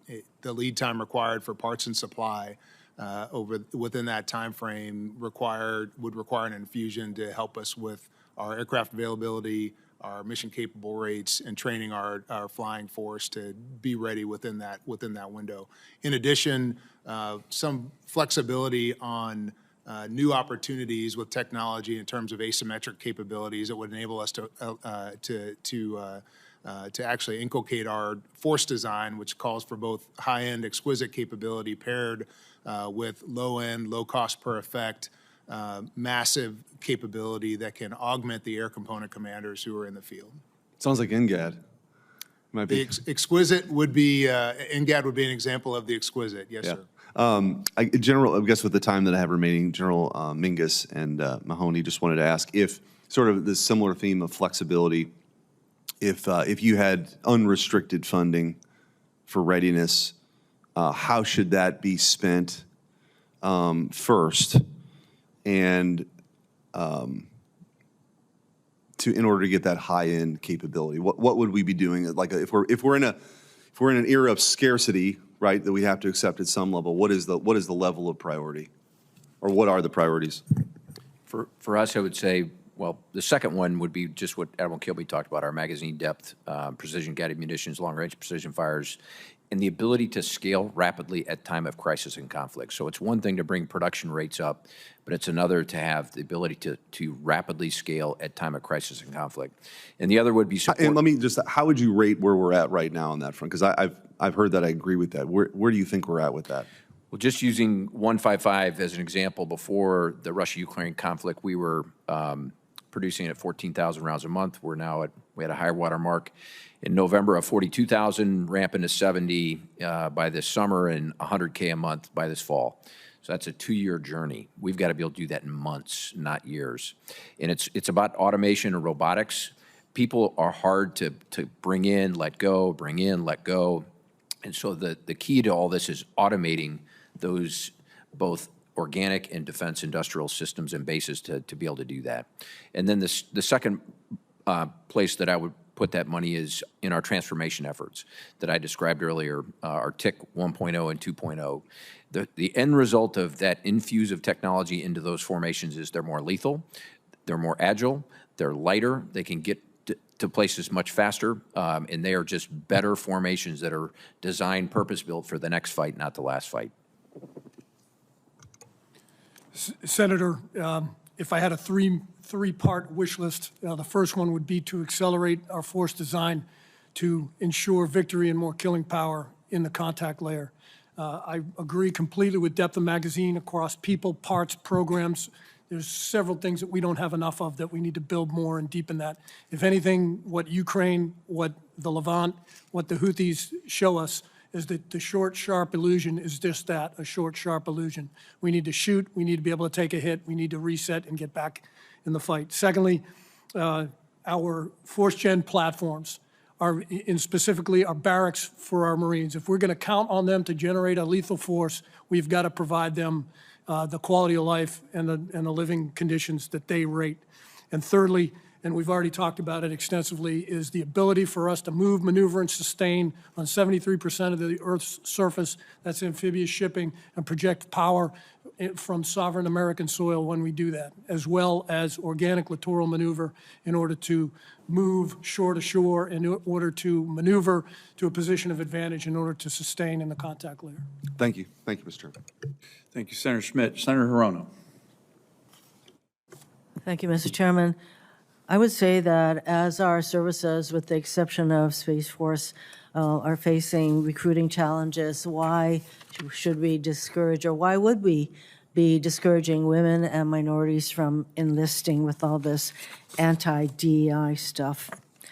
Admiral Kilby, the Navy's Shipyard Infrastructure Optimization Program, or SIOP, projects were unfortunately not included in Secretary Hegseth's list of protected and prioritized programs following his directive to implement an 8% budget cut across the board at the Pentagon. You testified today on the importance of SIOP, and of course, clearly we need to do a better job of repair and maintaining our ships. So with the flexibility that you are requesting in the CR, even if SIOP is not on Secretary Hegseth's list of priorities, are you planning to prioritize critical SIOP projects across the fleet, including, for example, completion of the dry dock and planning and design for a waterfront production facility at Pearl Harbor? indeed, we need to get on with continuing to modernize our 4 public shipyards so that you will have available ships to do what you need to do. So would you use the flexibility that you request in the CR to prioritize SIOP? We want to continue on our SIOP program, ma'am. I've talked about the 40 projects we've done, the additional $6.3 billion that are in the budget that we want to continue on, and the remaining projects we need to execute. So we're committed to SIOP. Good. I'm looking to you for that because what is the point in enabling us to build more ships if we can't maintain the fleet that we currently have? A skilled workforce is foundational to military readiness. However, this administration has implemented a DoD hiring freeze and is planning to fire up to 60,000 DoD employees.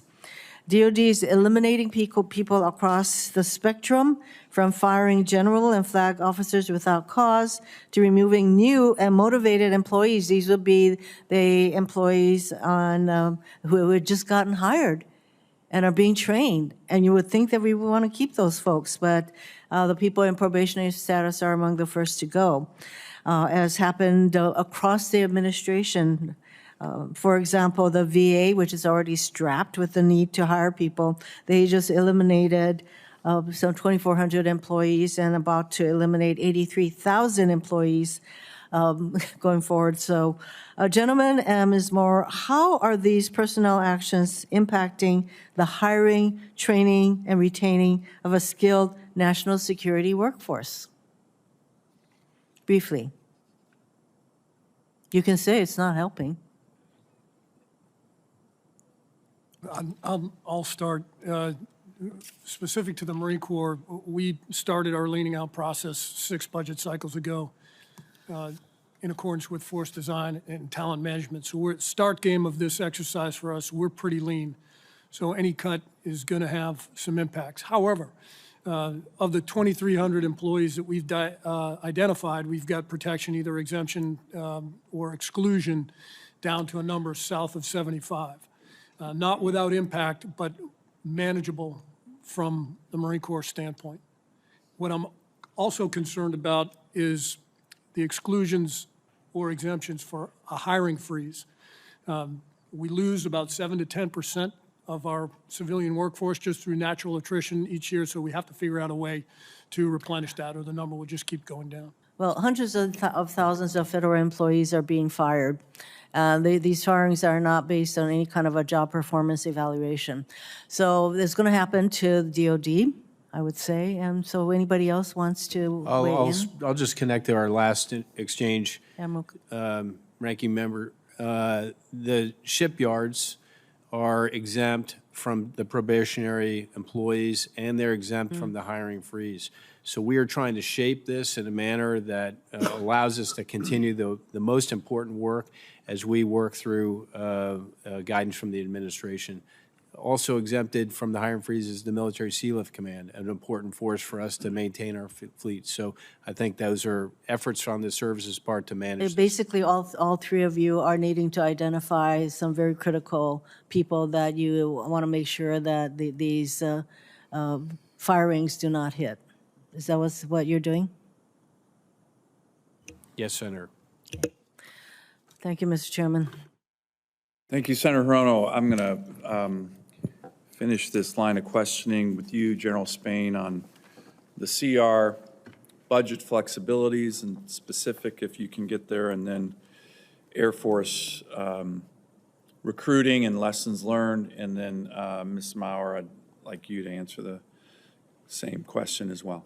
Mr. Chairman, thanks for the question. We talked a little bit in the opening statement about the bad, but I echo the comments from across the table on top line restrictions. Flexibility, in my mind, really comes down to treating our readiness accounts and quality of life accounts in terms of MILCON and FSRM with the same flexibility as operations. The readiness impacts within those accounts have the same deleterious effect across the force as stopping current operations. And so by allowing flexibility across the pillars of those readiness accounts, that's manpower, infrastructure, flying and training, and parts and supply, we can mitigate some of that risk that comes along with the CR. From a recruiting standpoint, the Air Force is above glide slope on our recruiting goals for the year. We increased the number by 20%, and in fact, we're still above the 20% increase. And we have the largest delayed entry pool that we've had in 10 years and the most recruiting that we've done at this point in the year in the last 15 years. So we're in a good position. Are there lessons learned from what you did to get over that hump? Yes, sir. So we have increased the number of recruiters. We've increased the training, which reflects some of the things that were said before. I don't know if I was a recruiter when I first started out in the Air Force waiting to go to pilot training. It's a tough job, and you need the right people doing that work, and we're bringing the right people in, and we're training them even better than we had before. Great. Ms. Maurer, do you have any views on in general, the line of questioning that I've been going through on CR, but in particular, we've heard the challenges of that, but in particular, what I want to hear from you is your sense on flexibilities that I know that we could provide more in the budget to give our services the ability to address some of the challenges that you've put in your report, but also give them flexibility that if we have to, and certainly I wouldn't advocate for it, but another CR, another kind of budgetary constraint issue, that they have more flexibility to address them. And then also if GAOs looked at lessons learned from the recruiting kind of challenge that we had over the last 3 or 4 years and how that's come about, what are those? Sure. Thank you for the question, Mr. Chairman. On the issue of CR, talking about a full year CR makes me think back to work that we did over a decade ago looking at the impacts on sequestration. Obviously, it's a little bit apples to oranges, but we issued a report 2015-ish that looked at how sequestration impacted DOD. And at that time, we had a recommendation that DOD collect the lessons learned from sequestration and stockpile them in case they needed those lessons later on down the road. 2017, we reached out to the comptroller's shop. They said they had taken action to implement that recommendation. So that's sort of a takeaway item for the department, is to look back at what DOD did back in 2017 in terms of lessons learned on sequestration and see what, if any, of those lessons can be applied to today. In terms of flexibilities, we've heard a lot, in my teams have heard a lot about the types of flexibilities that the generals and the admiral talked about today. Obviously, GAO tries to stay a little bit agnostic in terms of specific flexibilities, but what I will say is that whatever flexibilities are offered should be directed towards ensuring the ability of the services to meet the readiness challenges that they face. I talked about earlier in my opening statement, there is a significant imbalance between resources and mission. And so that anything that can be done to help bring that into better balance would be very helpful. In terms of recruiting, we're very encouraged to see that the recruiting numbers have come up. We've issued a whole series of reports in areas where the services have critical shortfalls in the number of people they need. So, for example, at the Navy, for every 6 sailors that they need for the fleet, they only have 5 assigned. We found deficiencies in the number of air defenders. The Space Force has a really good force generation model, but they don't have enough guardians to actually carry that out, much less on the civilian and the contractor side. So that the improvements and the change in the trend line in recruiting can be helpful in that regard. In some of our work on recruiting, we think it's important for the different programs, the different services, to get an understanding of what is working, what isn't working, and then double down on the things that are working and then share those lessons with each other. That way you'll get a better outcome. No, I'm going to submit questions. Okay, great. Thank you on that. And I still have a number of questions. Senator Hunter, do you want to do another round, or do you want to submit questions? But I will. I'm going to stay for a while since I have all these very important members of our military. I think I will be submitting. Sorry. I'll be submitting questions for the record. Thank you very much, Mr. Great. Chairman. Well, let me continue with some additional questions. General Mingus, one of the things that I want to try to nail down is, my understanding is the top line number for the end strength of the Army was reduced because of the recruiting challenges. We almost had to do it in a forced way. Now that we've met these numbers again, and you have almost a surplus, will you be requesting from us? And do you have the flexibility to increase your top line to a certain number? What's your flexibility on that? Because I'd like to see it if you need more funding to get to that higher top line. I think we'd all be certainly willing to provide it. But what kind of authorities do you need to get back to a higher end strength when the reduction in your end strength was actually a resultant function of the recruiting challenges? Now that you're going in the positive direction, we want to take advantage of that to increase your end strength. What do you need? Money, authorities, both? Thank you, Chairman. Money, yes, in the Milpers account, because what we asked for in this year's budget was an appropriations for an end strength of $442,000. What I believe will happen if the trajectories remain consistent with where they're at today, we're going to end this year somewhere between $449,000 and $452,000. So almost $10,000 over what we believe will be appropriated from a military pay and allowance account standpoint. So there will be a deficit there that we will have to come back and ask for help. Okay. On the authorities. I would strongly encourage you to do that. Nobody wants a smaller Army, and Sure. the fact that you had to shrink due to recruiting challenges, nobody wanted that. And now that you're fixing it, we need to reward you, in my view, to get back to a higher end strength. Yes, sir. And for authorities, the Secretary of the Army, all the service secretaries can authorize a 2% deviation from Yeah. what the NDAs. So that would put you at about 451. Okay. So we think unless it goes above that, we will be okay on authorities. Okay, great. General Mahoney, I want to go to a topic you and I and the Commandant have discussed a lot. That's where we are in force design. And, you know, very innovative Marine Corps initiative, started with General Berger, but not without criticism. And anytime you innovate, you're going to get criticized. There's no doubt about that. I think the Marine Corps has gotten ahead of the curve on a lot of issues relating to drones and loitering munitions and, you know, light, flexible forces that can move with weapon systems that can take out Chinese shipping. All very innovative. However, one of the criticisms was that the divest to invest strategy divested too much combat power. In the Marine Corps' primary mission of a 911 force with amphibs to go anywhere in the world at a moment's notice to kick in the door with sufficient combat power was reduced. And a lot of criticisms came from, you know, within the family, retired four-stars and retired commandants and retired very well-respected Marines. So that's a difficult balance. I remember a hearing that we had a couple years ago on force design where, you know, I asked one of the top Marine Corps officers, hey, look, you do an amphibious invasion and then you get 3 miles in wherever you are and you have to cross a river. Wait a minute. The Marine Corps got rid of all its bridging equipment. How are we going to cross a river? The answer, I think, if I remember, was we're going to call on the Army. Now, I love the Army, but in the Marine Corps' tradition, calling on the Army was not something that we typically have done.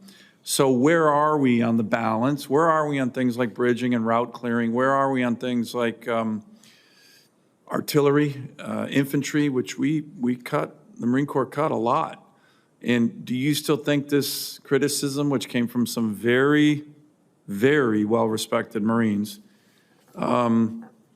is legit? Are we recalibrating a little bit in terms of we want an innovative Marine Corps, but we do not want to get rid of our 911 capability, kick in the door anywhere in the world and bring significant combat power to bear anywhere? And what's the balance and how are we doing on all those things, General? Senator, we've talked extensively about this. And if you remember where the force design journey started, and that was with the statement that we are not manned, trained, or equipped for the future fight. That's something tough for a Marine to swallow. That's what generated the shift in some of the design elements of our force. We believe that we're on the right course based on operations extant today, based on experimentation that we've done, based on what the COCOMs demand. That having said, our Commandant is his top priority, in fact, is to balance that modernization, if we put that in the modernization bin, although force design is modernization, talent management, training and education, and logistics. We'll put it in the modernization bin with the ability to respond to crises. We've talked about the dearth of amphib shipping. That's significant. I believe it's strategic to the nation. As far as organic combat power goes, we divested of heavy armor. We do not believe in the situations that we were faced that we need organic heavy armor for maneuver or maneuver support. We believe we have enough artillery, both rocket artillery and cannon artillery, for the problems that we will face. We believe that we have enough engineering and engineering support. You brought up bridging. What we have found at gap negotiation, gap crossing, is a shortfall, and we have divested of bridging equipment, frankly, that was too heavy and logistically unsupportable. So can Marines cross the river if they do an amphibious invasion and find themselves 3 miles inland and have to cross a river? So there are other ways to negotiate a gap, Senator, you know that. But as far as bridging goes, we're looking at more expeditionary solutions. And this circles back to your point of recalibration. One of the things about force design, I'll try and keep this short, was that it immediately admitted to being wrong.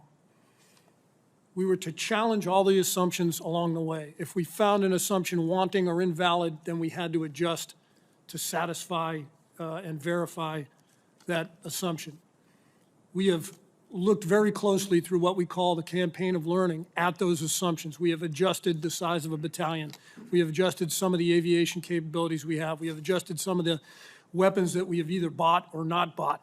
And to your point, we're looking hard at expeditionary solutions to bridging. As far as joint support, frankly, I'm less concerned about the Army providing an M1A2 for us as I am about us as a joint force being able to project, set a theater, and sustain a theater from a joint perspective. Great, thank you. Senator Hirono. Thank you, Mr. Chairman. In 2019, the Secretary of Defense discontinued certain tasks at the border after determining that service members were not performing military functions, and the continued support would negatively affect military readiness and morale. I think that is an important aspect of what is happening, the impact on morale.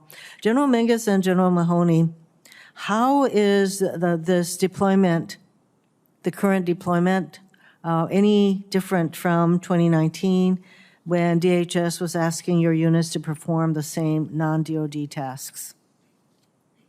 Thank you, ma'am.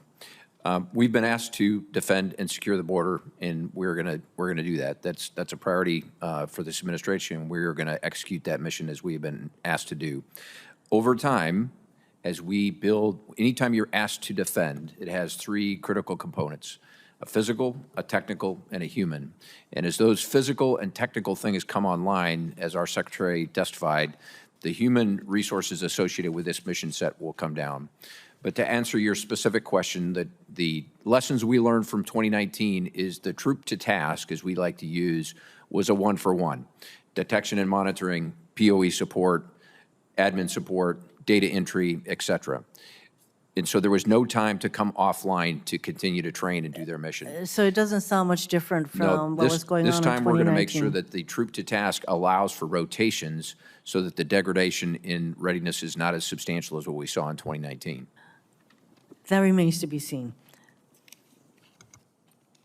And Senator, do you have something to add? Senator, similar but not the same. We've been on the border, as it's been stated, for a while. The mission has changed with this recent evolution, where we're primarily executing engineering tasks and engineering support tasks, think barrier emplacement, but we're also executing intelligence tasks.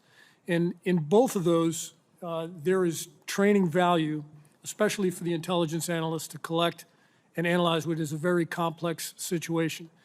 But as General Mingus brought up, anytime you have 10 essential tasks and you're only training to 1 or 2 of them, you have to figure out a way to either accept risk in the tasks that you're not training to, or to figure out a training plan. And maybe unlike the Army, even before we had a rotational basis where we could plus up the skills in the tasks that weren't being performed, and we'll manage the same way. There's right now. actually, from what you're testifying, you are needing to find some tasks that our military people are doing on the border that somehow has more relevance to what they should be doing in the military, and that perhaps if you had your druthers, your people would not be in the border at all, especially as border crossings are at an all-time low. During the NORTHCOM posture hearing, General Gillow said that units deployed to the southwest border get only 1 dedicated training days per week. General Mingus and General Mahoney and Ms. Moore, is 1 day a week normal for military training? Depending on which cycle you're in, ma'am, it could be normal, but I'll go back to where I talked about before, is it's the ability to cycle people in and out of their tasks associated with the border mission versus going back and the ability to train on their mission essential tasks. The other thing I would offer, and this is going to expand on General Mahoney, is that at the highest level of our doctrine, the Joint Force has to be able to execute offense, defense, and stability operations simultaneously. This is a defensive operation, and so there is training value associated with that. Is it going to be the same as if they went to the National Training Center? Absolutely not. But there's still value to be had if the leadership takes the right approach to it. And Senator, I'm not familiar with exactly what NORTHCOM said, but I would maintain that our engineers and our intel analysts have had far more than 1 day of training to train for this mission. For obstacle emplacement, for intelligence analysts, they undergo a whole battery of training to prepare them for just this support. So you're saying that our troops on the border are actually getting equivalent, something that is equivalent to more than 1 day a week in training. So you know what, I mean, I think that you're doing your best to be very forthcoming in your assessment of your troops being deployed to the border. And clearly, you can do all you're doing your best to enable these people to be getting the kind of some sort of equivalent training, but it is hard to, frankly, it kind of stretches the imagination to think that that is happening and that they are not losing the kind of training and opportunities to train that would be the case if they were not Senator, deployed. from a GAO perspective, I'll just say Yes. real briefly that I think back to one of my previous jobs at GAO. I was on our GAO's Homeland Security and Justice team, and we obviously, that team continues to do oversight of DHS. And I think about all the capabilities that currently exist within CBP and ICE and other federal law enforcement agencies on the border. I think from an oversight perspective, it would be interesting to pursue what those agencies are doing and at what point are their capabilities insufficient to meet the mission needs on the southwest border. Now, we're not looking specifically at that topic right now, but I think that's something valuable to think about. But from a readiness perspective, one of the trends we've seen over the years is there can sometimes be a tendency to look to DoD to perform functions that can also be performed by the domestic and civilian agencies.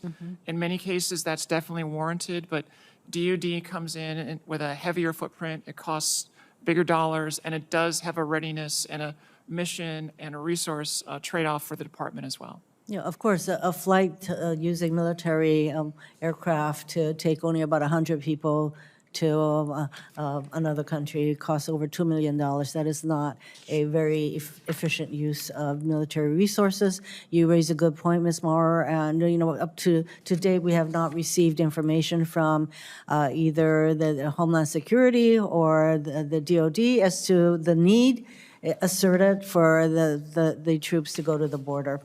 We await that kind of information, but until then, highly questionable. Thank you, Mr. Chairman.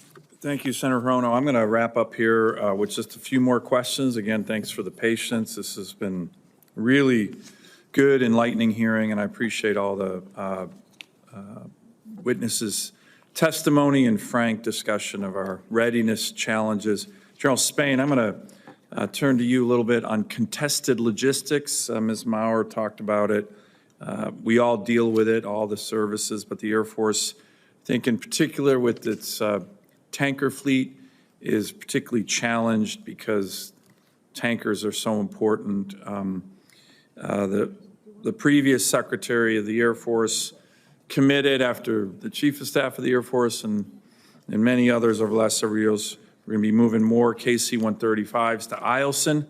But what is the sense of your tanker fleet writ large, and how can we be addressing that? And can you commit to me to keeping that timeline on getting those 4 tankers? I think one has already been moved to Eielson, but we need 3 more with over 100 5th-gen fighters in Alaska. As you know, our Air Force is doing a fantastic job, real-world missions, very regularly intercepting Russian Bear bombers in our ADIZ, Chinese and Russian strategic bombers in our ADIZ. Our military, our Air Force has done a great job up there. But as you know, those intercept missions are not easy, and we need tankers. But we need tankers throughout the world. So what's the situation there? Thanks, Senator. I appreciate the question. As you are fully aware, we're committed to the KC-46 program, 89 aircraft on the ramp today, and recent deployments have been wildly successful in their ability to offload gas to a multitude of receivers, both in theater and around the world.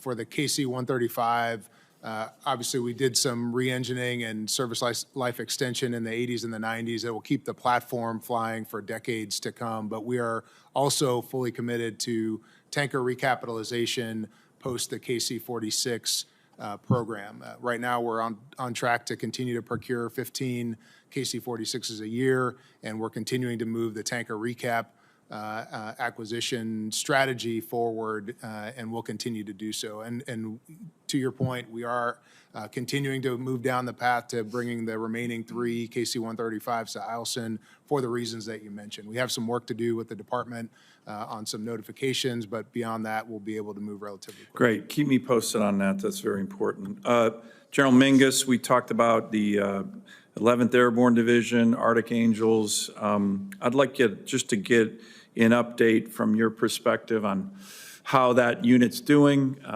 I try to touch base with them a lot. From what I can tell, they seem to be very motivated. And now that that's a warfighting headquarters, any other additional personnel that we talked about coming to that unit in Alaska? And then any other thoughts about additional multi-domain task force that you're looking at placing? I know that you were looking at Alaska for a multi-domain task force at one point, but just to update on really the operations and morale of the 11th Airborne Division, who do a great job in my state. Yeah, thanks, Chairman. I know you're proud of them, and we are as well. Their trajectory still continues to move in a very positive direction, both on the suicide front, also on the people side that you and I talked yesterday, but also on the operational side. Multiple warfighter exercises. They just demonstrated their ability to self-deploy in-flight rig all the way from Alaska to Hawaii, jump in and participate in a high-scale warfighter exercise on island just a couple months ago. So from an operational perspective, they continue to improve and get better every day. The other fundamental change that we made in Alaska was converting the brigade in Alaska from a striker to an infantry brigade combat team. So that climate, culture, and the identity associated with being light fighters, Arctic light fighters, they absolutely have embraced that. It's turned the corner in that organization, and they are off on a great start. So very, very proud of where they're headed. On the multi-domain task forces, we did consider, but in the end, sir, we did not make a selection to go to Alaska for the 5th multi-domain. Where's the 5th multi-domain task force going to be home ported? Fort Lewis, Fort Carson, Hawaii, Fort Bragg in Europe. Okay, great. Thank you. Admiral, you and I had a good discussion on ADAC the other day. If you look at a map, it's an incredibly strategic base. It's the gateway to the Arctic. It's much further west than Hawaii. It's kind of a dagger in the flank of China. Can you give me your sense on the strategic value of ADAC and any updates since you and I talked about that? Well, just for the record, sir, we went to look at ADAC from kind of a small, medium, and large warm basing perspective on what we could do in the future. With your support, and we're going to send up a team to engage with the Alute Corporation and the Department of Transportation from Alaska to really understand that to a greater level. We sent 14 ships to Dutch Harbor last year, 2 from the FDNF, 12 from San Diego, so there's a need. Yeah. I happened to speak to Admiral Paparo last night on a number of issues. This came up. We talked about the increased activity by China and Russia in that area, so to me that lends itself to address those types of activities so we're not having to sail so far to get there.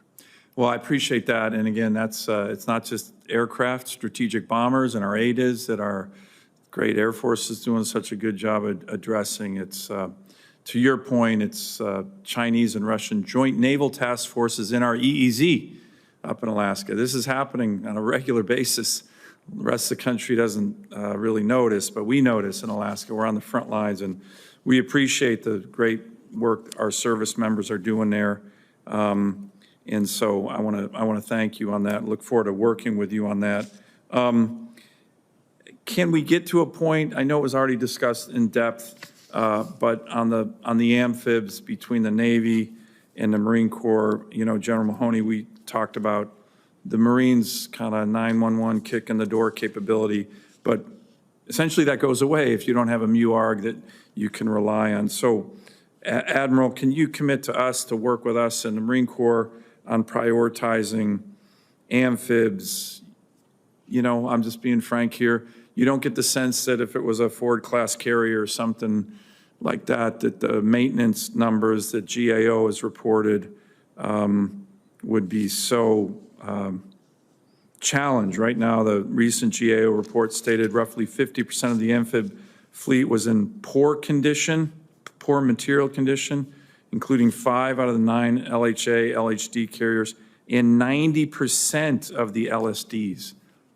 Those are numbers that are shocking, and they really undermine the Marine Corps' ability to do its job. And it's a team, one fight, Navy, Marine Corps, but that's a real detriment. Yes, sir. Thanks for that question. I'm not satisfied with amphibious maintenance or readiness. We are committed to the 80% combat surge ready. In a subset, So that's going to be all surface warships, well, the as 80% idea. Yes, sir. But as a subset, I've asked Admiral McLean, who is the SWO boss, to really do a deep dive on amphibious ships in particular. And there's some things I discussed that we can do better there. But you have my commitment to meet that goal, to exceed that goal, and to ensure that we have a 3-ship ARG ready for the Marine Corps when they embark. As a result of the Boxer and WASP challenges, LHDs, that you mentioned, I directed a study in last April, and I reviewed that study in November, and there's some actions we're taking to get after that, splitting up the flag responsibilities of CNMRC, which is a maintenance command as of today, and C-21. Admiral Bill Green will give command to Admiral Lanneman, and he will be C-21, and Admiral Lanneman will be CNRMC.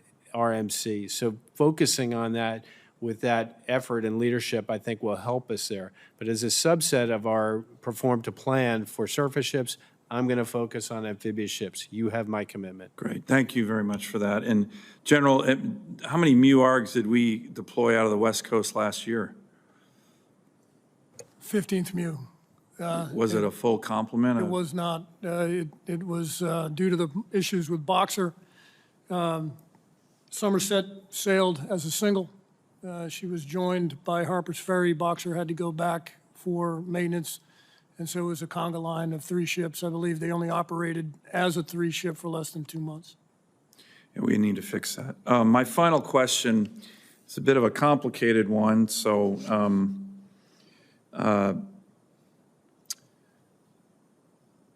General Gutlein, I'm going to give it to you since it seems to make the most sense, but it's an issue that I'm trying to figure out how we work this, and it relates to the president's vision for a golden dome.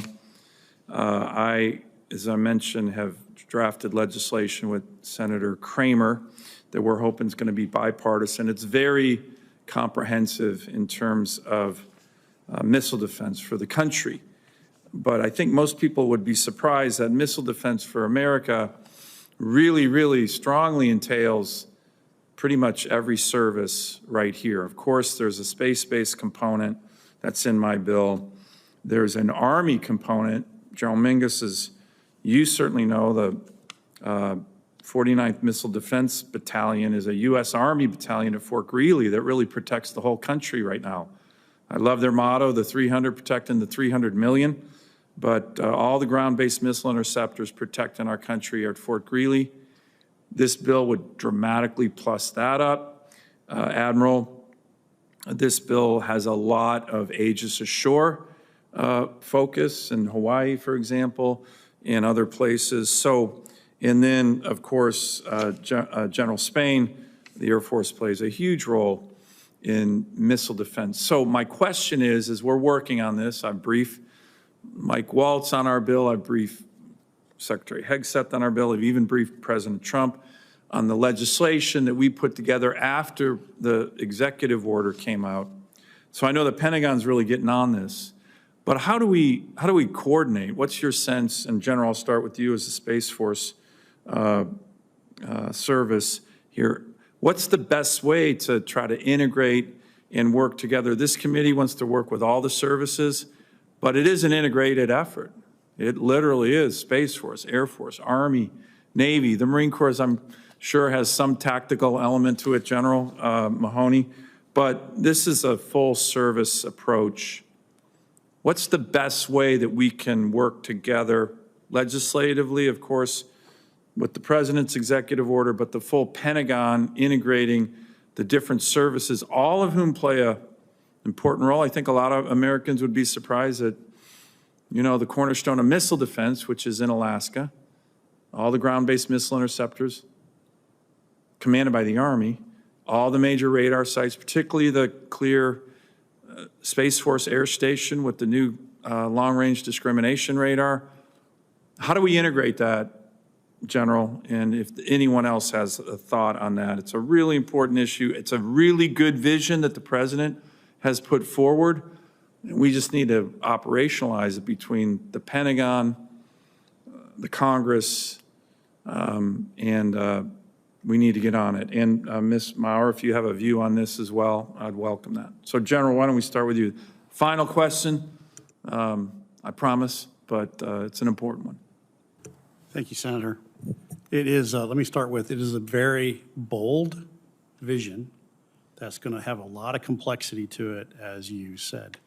The good news is we just met with the Vice Chairman yesterday in the Joint Requirements Oversight Councils. We had all the combatant commands, we had the OSD staffs, we had the service staffs, we had NGA, we had MDA, and the National Reconnaissance Office all present in that room talking about what is it going to take to get after something of this magnitude. I would compare this, the only time that I can think of in the history of the United States where we have gone after something this complex was the Manhattan Project. That's how complex this capability is going to be. But I want to tell you, it's not complex because the technology is going to be hard. It's complex because of the number of organizations and the number of agencies that need to be involved, as you said, as you're going around through your question. Organizational behavior and culture are going to be our two biggest challenges. The way to get through organizational behavior and challenges is we got to make sure, first and foremost, that we have one entity in charge that has the full support of the nation, from the President, from the Hill, and from the American people on down. That person or that entity needs to be empowered and resourced to make decisions across organizational boundaries. And is that, do we have that yet? We do not have that yet. That is what was in discussion. That's what we talked about yesterday with the Vice Chairman. We're going to talk about it next week with the Deputy Secretary of Defense. Good. And the Secretary of Defense owes an answer back to the President by the end of March. Good. And we are on path to do that. But not only is it an organizational challenge between agencies and services, but we also need to bring the full blunt of our industrial base into the equation and empower them to be successful, harness their innovation. That means we need to embrace the non-traditional contractors and get their ideas and get their capabilities on the table. By the way, they are really motivated, those non-traditional contractors, to play an important role here. So I'm really glad you're highlighting that. Yes, sir. We've had numerous industry days. I've taken numerous meetings. The Missile Defense Agency had an industry day, trying to look at the whole of the U.S., not just the government, but the whole of the U.S. to get after this problem. We are also having conversations with our allies. Can the allies bring capabilities to the table? The Canadians are very interested in partnering with us on the protection of the homeland.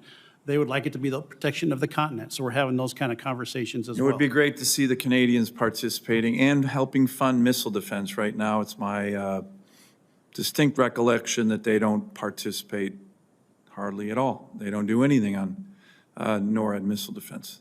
They do participate in NORAD. They do not participate in the Missile Defense Agency. Yeah, they need to participate in missile defense. If a rogue North Korean missile is shot into our continent, we're not going to wait to see if it hits Chicago or Toronto.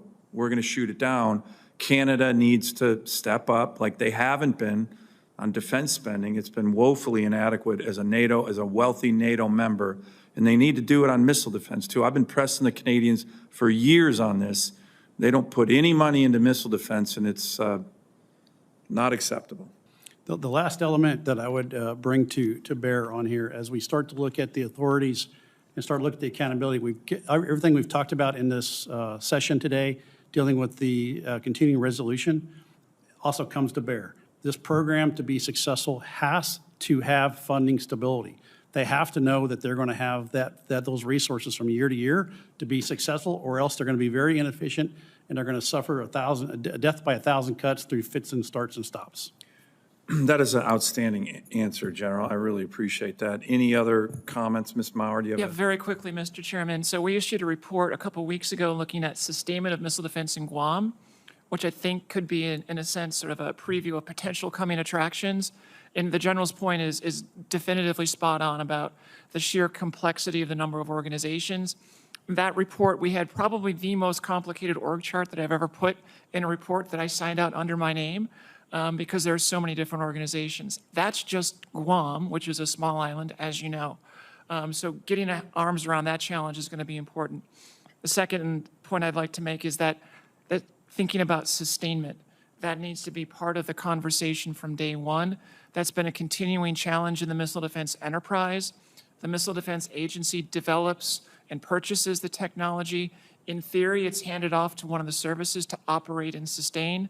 Those handoffs have not been happening in the way that they've been envisioned. In fact, that's one of our recommendations in this report on Guam, is that DoD needs to spell out specifically who is going to do what and how sustainment is going to work for a Guam defense system. Great. Any other thoughts, Admiral? Yeah, I'm just going to offer one thing I talked about in the JROC. We can do this. In 2008, we shot down a satellite that was deorbiting full of fuel in 6 weeks. The whole of the government got together with agencies, the science community, and industry, and we made it happen. So we can do this.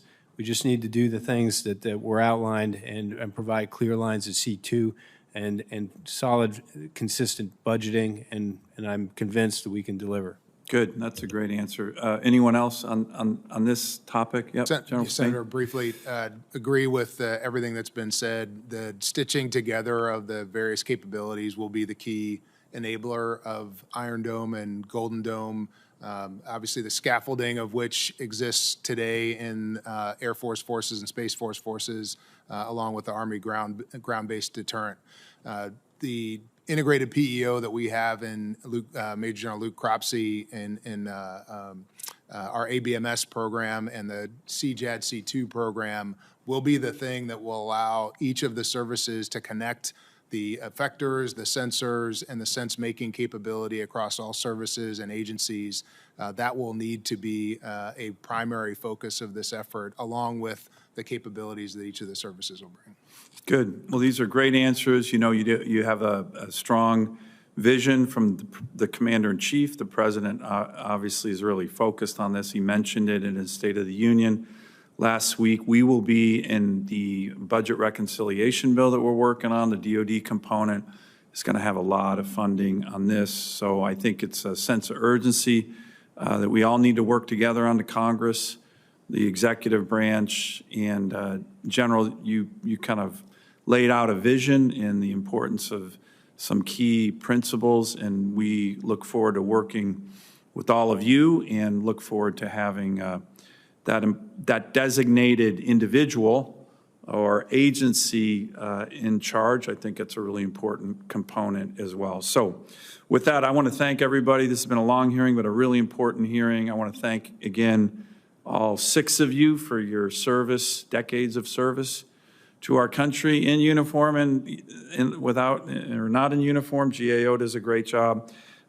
If there are additional questions for the record, my Senate colleagues will submit those in the next few days, and we respectfully request that you try to respond to those within the next 2 to 3 weeks. With that, this hearing is adjourned.